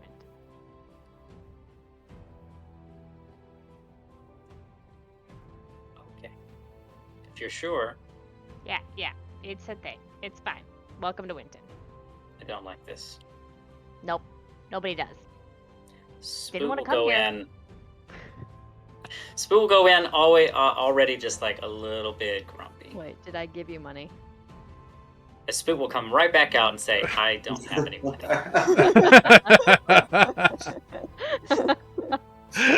I love it. So good. Yeah, I'll give you 500 gold. I'll give you some of the platinum. That's better. Cool. You dump 50 platinum into Spoot's hand. Great. Don't spend it all in one place. I mean, but actually, you're going to. Okay, Spook lightens up a little bit because Grig made light of the situation. But now he's grumpy again. He's walking inside. Cool. What is this diamond for? Goblin friends. It's So erased it. you enter the establishment alone. Your friends remaining outside. As the crowd kind of moves around, the little bell tingles as you enter. Immediately, a human woman stands up and says, "Oh, welcome to Ollivandy's gems and jewelry. How may I be of assistance today?" Yes, I'm looking for a rather nice diamond. Oh, brooch, ring, amulet, Um, crown? Just the diamond. A raw diamond. Yes. Interesting. Size, design, shape? Spoot in his head will think back to the 300 gold diamond and what size it was, and he'll just like make a finger that's like a little bigger than that. She kind of arches an eyebrow. She's like, "Is there a price range you have in mind?" Spoot's like, I'm not very good at this. 400 to 500 gold? Ah, very well. One moment, please. And she kind of ducks underneath the counter and pulls out a tray of variety sizes of diamond. Some of which are cut, some of which are not. That seem to be more for like custom orders. We can do custom shaping here in-house if you would like them cut in a certain shape to perhaps adorn some loved one's personage. Or we can sell you the stone as is. I am content with an uncut stone. Well, very well. She goes to a fairly large one, about like a finger length, like long, kind of skinny gem. This one here would be about 500 gold pieces. In terms of raw value, once we cut it, it's, we can make a little more out of it. But if you want to buy it raw, we could sell it to you for 500 gold. Okay, this is Matt being ignorant right now. Is there any reason I shouldn't buy this raw? It's for a spell combine. It's going to get consumed, right? Yeah. I mean, the process of like gem cutting is, like cutting off like the quote unquote bad parts of the gem to reveal like the flawless stuff inside. So it's kind of a scam, but gems really don't have any value except the value that humans have placed on them. Just, You also haven't specified what you're using it for, so that's probably why she's repeatedly asking if you want. Right. Yeah, The jeweler is fair. probably assuming that you're giving it to someone as a piece of jewelry, as opposed Instead of to. Yeah. burning it for a spell. yeah, as you are in there and she's Yeah. pointing out, she's like, if you want this shaped in any way, we're happy to provide that service. Yeah, I want it in the shape of a goblet. I'm just kidding. An odd I- request, but No. Spoot doesn't say that. Spoot will say, maybe I've been a little bit unclear.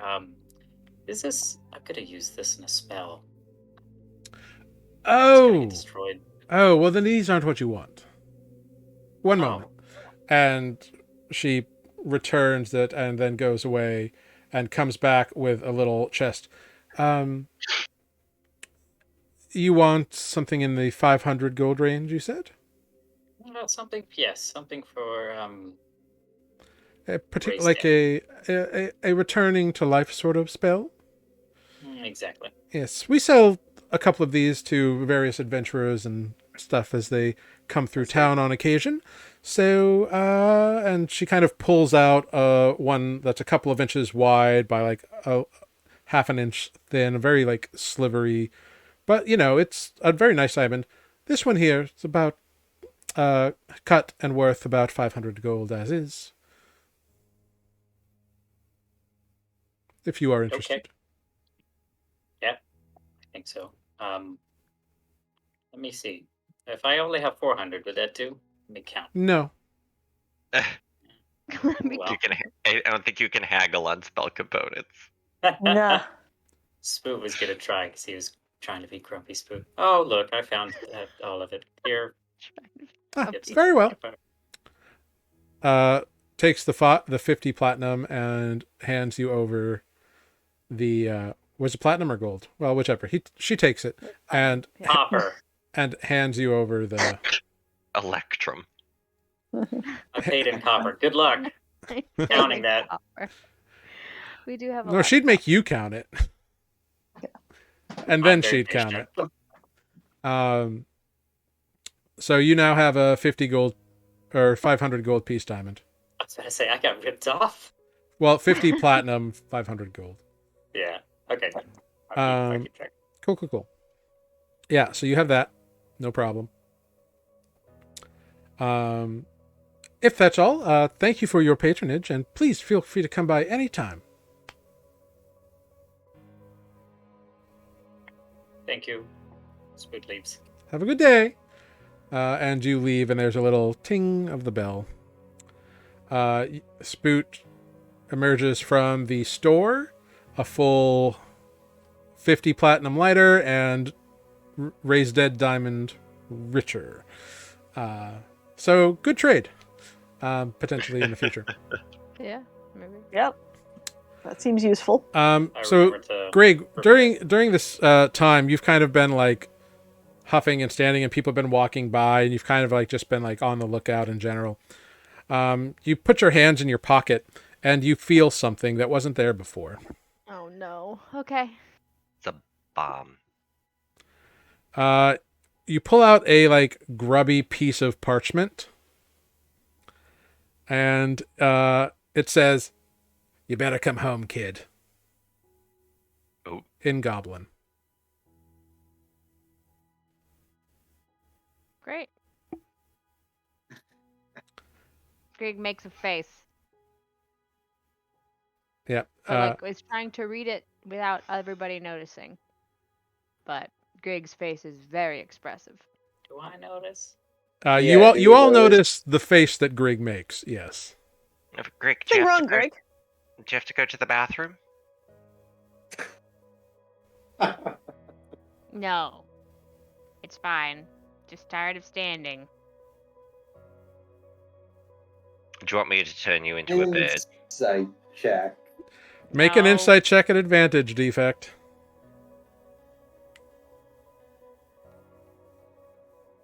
Go for it. I would also like to just because I'm here. Oh my gosh. Ah! Now I have Wow. to. That was terrible. Wow. Wow. Defect with a 3. Greg's acting And a weird, 1. but they seem physically fine. Side It's of always defect I've never weird. seen. I have to try just because it's my thing and I care about Greg. Yeah, go for it, Spoot. That's a little better than Defect. Cool.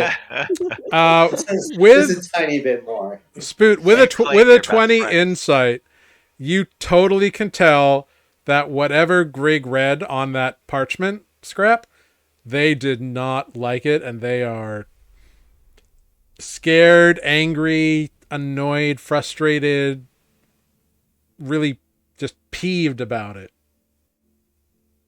They are not content with the contents of that parchment. How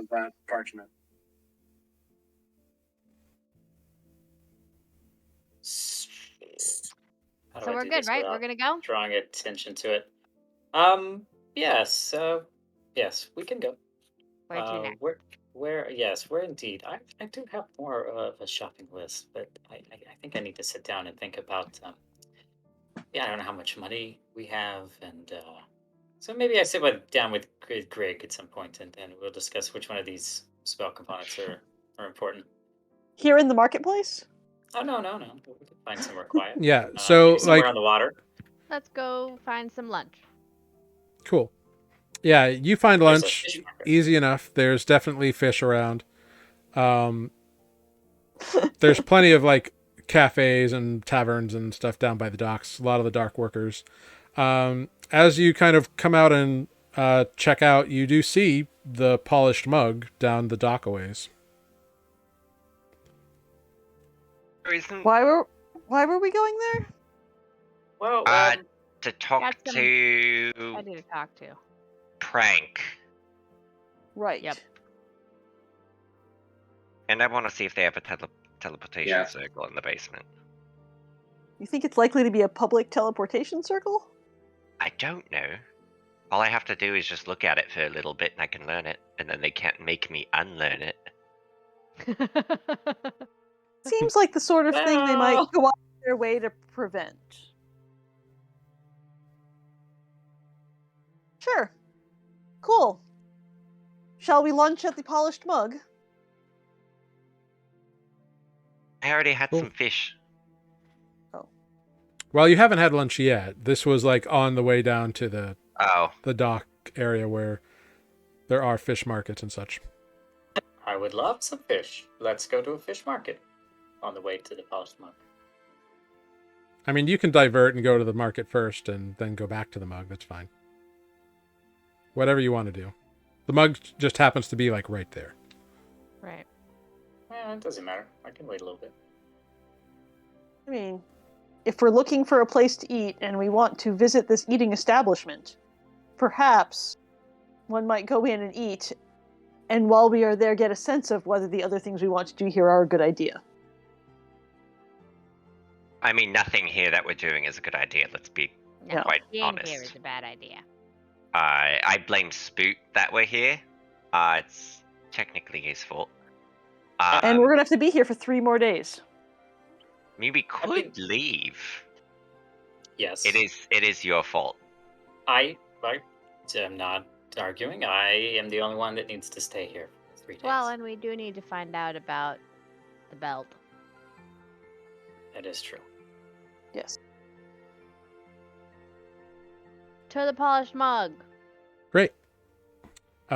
You head over to the polished mug, and there's this big burly bugbear outside kind of eyeing you up as you enter. Seems to be a bouncer. Sure.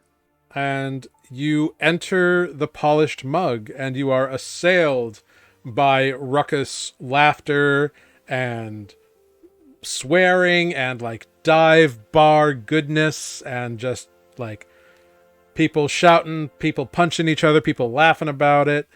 It's all just jovial chaos in this bar. And you look Reminds me of home. Yep. Nearest, you're I was very gonna much say. at home. Looking Oliver, around he feels here, better about this you place than the hoity-toity place we were in last night. yeah, you see that there is a human with a like a big scar down his side of his face behind the bar, and people like whispering and talking to each other, and you see money changing hands, and there's like short-skirted tavern girl running around and short-shorted tavern boy running around. Oh my. Kind of appeasing all audiences and whatnot. Just kind of serving people drinks and food, and you are just hit by this crazy thing that you have just walked into. And that's where we're going to end tonight's session of Nuuli Forged. Woo! Ta-da. What an episode. I'm going to Yeah. drop a little message in Grig's head when we come all back the next week. money. Yeah. Take notes of anything you want to remember for next week because you did quite a bit. Yes. I took 2 pages of notes. Glorious. Where's Fadouk? He's with you. He's invisible. Riding on Defect's shoulder, invisible. Yeah. He's now set up a lawn chair. Yeah. And an umbrella. Yeah. He's just skating by because y'all haven't really talked much to him, and he's like keeps out of most of the like business stuff because he just is hanging out with you. You asking him if he approves of our business partners? Who knows? So wonderful job, everyone. You got quite a few things, made headway in multiple outstanding to-do lists that you have for yourselves. Good job. And to all that money we've been earning and saving Excellent. for this rainy day. I honestly don't even, as a player and a character, have no sense of what wealth we have. So, like, Spoot is down very subconscious about spending any of the money. He feels like everything costs so much here. Yeah. You're also buying much more expensive things than you used to. Because you're higher level, your spell components are more, Yeah, I mean, no kidding. even if we're being honest, you paid the exact amount, right? There wasn't a Right. markup. So the goods aren't too much of a problem. It's that everybody. Yeah, that's true. Yeah, it seems to be like everybody's on the take here, so. Yeah. Well, I have more I can buy. Glorious. Cool. So let's go around, everybody. Say goodbye, say yourselves, whatever. Plug anything you want to plug, and I will figure out who we're going to raid, and it's going to be glorious. Let's start up in... So glorious. It is. Let's start up in this corner here with the turtle, the myth, the bather, Spoot. I have been called many things. Yeah. That was by far the best. The bather. What does it mean? No one knows. Hi, I've been playing Spoot the Bather, and I... It's going to catch on. It's going to be a thing now. Oh God. Oh no. And I'm out. The bather, not the flirter. True. Yes. If you let it be known. Let it be known. He's a bather and not a flirter. I'm a bather, not a flirter. I like to swim in water in the sun. Thank you. I'll be here next week. You're stuck with us. Go, Spoot. What's up next? Did Next. No, I That's went. all. That's all. That's all. you didn't even say goodbye. Goodbye. Goodbye. All you said was I'm spooked. All you said was I'm Spoot, and I've been called many things. So All you need to know. here's how this works, Matt, okay? I say we're going to start up here with Spoot. And then you say, I'm Matt. I've been playing Spoot. Here's something cool I may or may not be involved with and have a plug for. And that's all. Thank you for being here. Podcast or something that people should listen to. Perhaps. I may not have a podcast that I've been unable to record any episodes for, but it's coming, I promise. So, we're going to go around and say goodbye to all of our lovely watchers here. And we're going to start up in this corner with Spoot. I feel like this was me in school when the teachers called me out. Hi, I'm Spoot, played by Matt. Also a bather. Good to know. That's good. That's good. And if I couldn't draw this out any longer, I will say Jared and I have a podcast called Mid-Level Adventurers, and you should check it out because all the old things that we've done are getting uploaded to the YouTubes and other various forms of internetage that I am currently unaware of. And we're working on new stuff. Yes. And I'm out. Thank you, Matt. How did I do? Right, Red. We'll talk about your progress on the quarterly review, okay? We'll give you an update. Rates well, All looks right. terribly. Polish your resume. God. All right. Moving on down to the man, the tattooed, the legend, Tanner Nereus. Go for it. Tattoos in life and tattoos in game. Yep. Hi, I'm Tanner. I've been playing Nereus. And I will see you next week. Wonderful. Moving along to the tall, the half orc. It's Olive. Hey, I'm Sarah, and I've been Olive.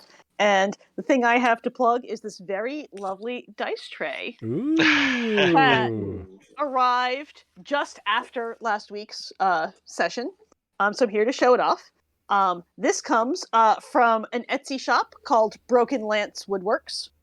It's a friend of mine who makes these. This is a very lovely bloodwood with purple. I believe there's also black interior and a variety of woods available, but can recommend this. Broken Lance Woodworks on Etsy.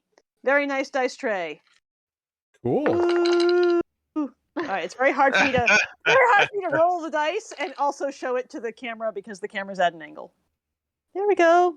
Yeah, it's like it works really well when it's flat, like a dice tray should. Yeah. I get you. Like if it was sitting on the ground. Yeah. Yeah, totally. Sitting on the table, totally effective. Trying to hold up for the camera, not so much. That's all. All right. You heard it here first. Gravity. Moving right along to the goblin, the sneaky, the discovered, Grig. Hi. I'm Amber, and I've been playing Grig, the Goblin Artificer.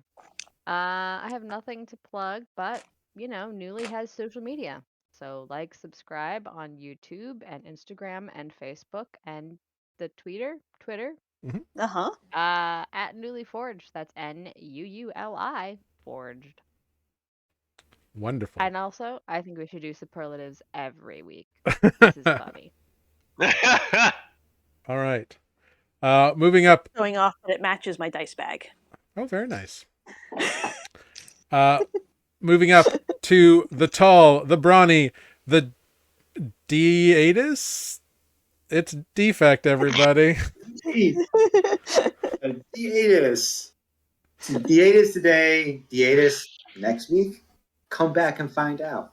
Who knows? Lord. But yeah, I've been Mike. Deatus defect. Hashtag refect forever. Haven't done that in a while. Hashtag bring it back. refect. Hashtag grief. Yeah. And love you guys. See you next week. Thank you. And I have been Jared, your humble dungeon master here on Nuuli Forged.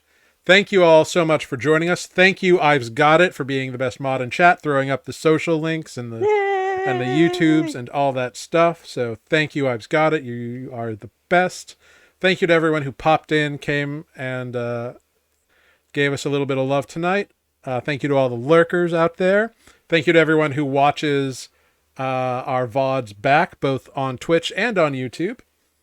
And as Matt said, he and I are on a podcast, Mid-Level Adventurers, that this week on YouTube, our episode on the gods of D&D went live. So you can check that out, episode 1-20, season 1, episode 20. You can check out that and everything related to that on YouTube and various other socials at Mid-Level Adventurers. Catch us all here on Nuuli Forged at all that stuff. We're going to raid the Dungeon Scrawlers, and I would like to say thank you to everyone who's ever watched us and all that stuff. Be kind to one another. It's still crazy out there. Be safe. Wash your hands. Be smart about interacting with the world these days. Or avoid it. That's also valid. That too. And I'm going to throw a shout out because I think it's an amazing show. Check out Young Justice on HBO Max if you have access to it, because it's a fantastic show. And if you have Disney Plus, keep watching Gargoyles, because if we get high enough numbers, we may get to see some more episodes from that team. Who knows? All things are possible in this stupid streaming world we're in now. But that is all. Have a wonderful week. We'll see you next week, everyone. Goodbye.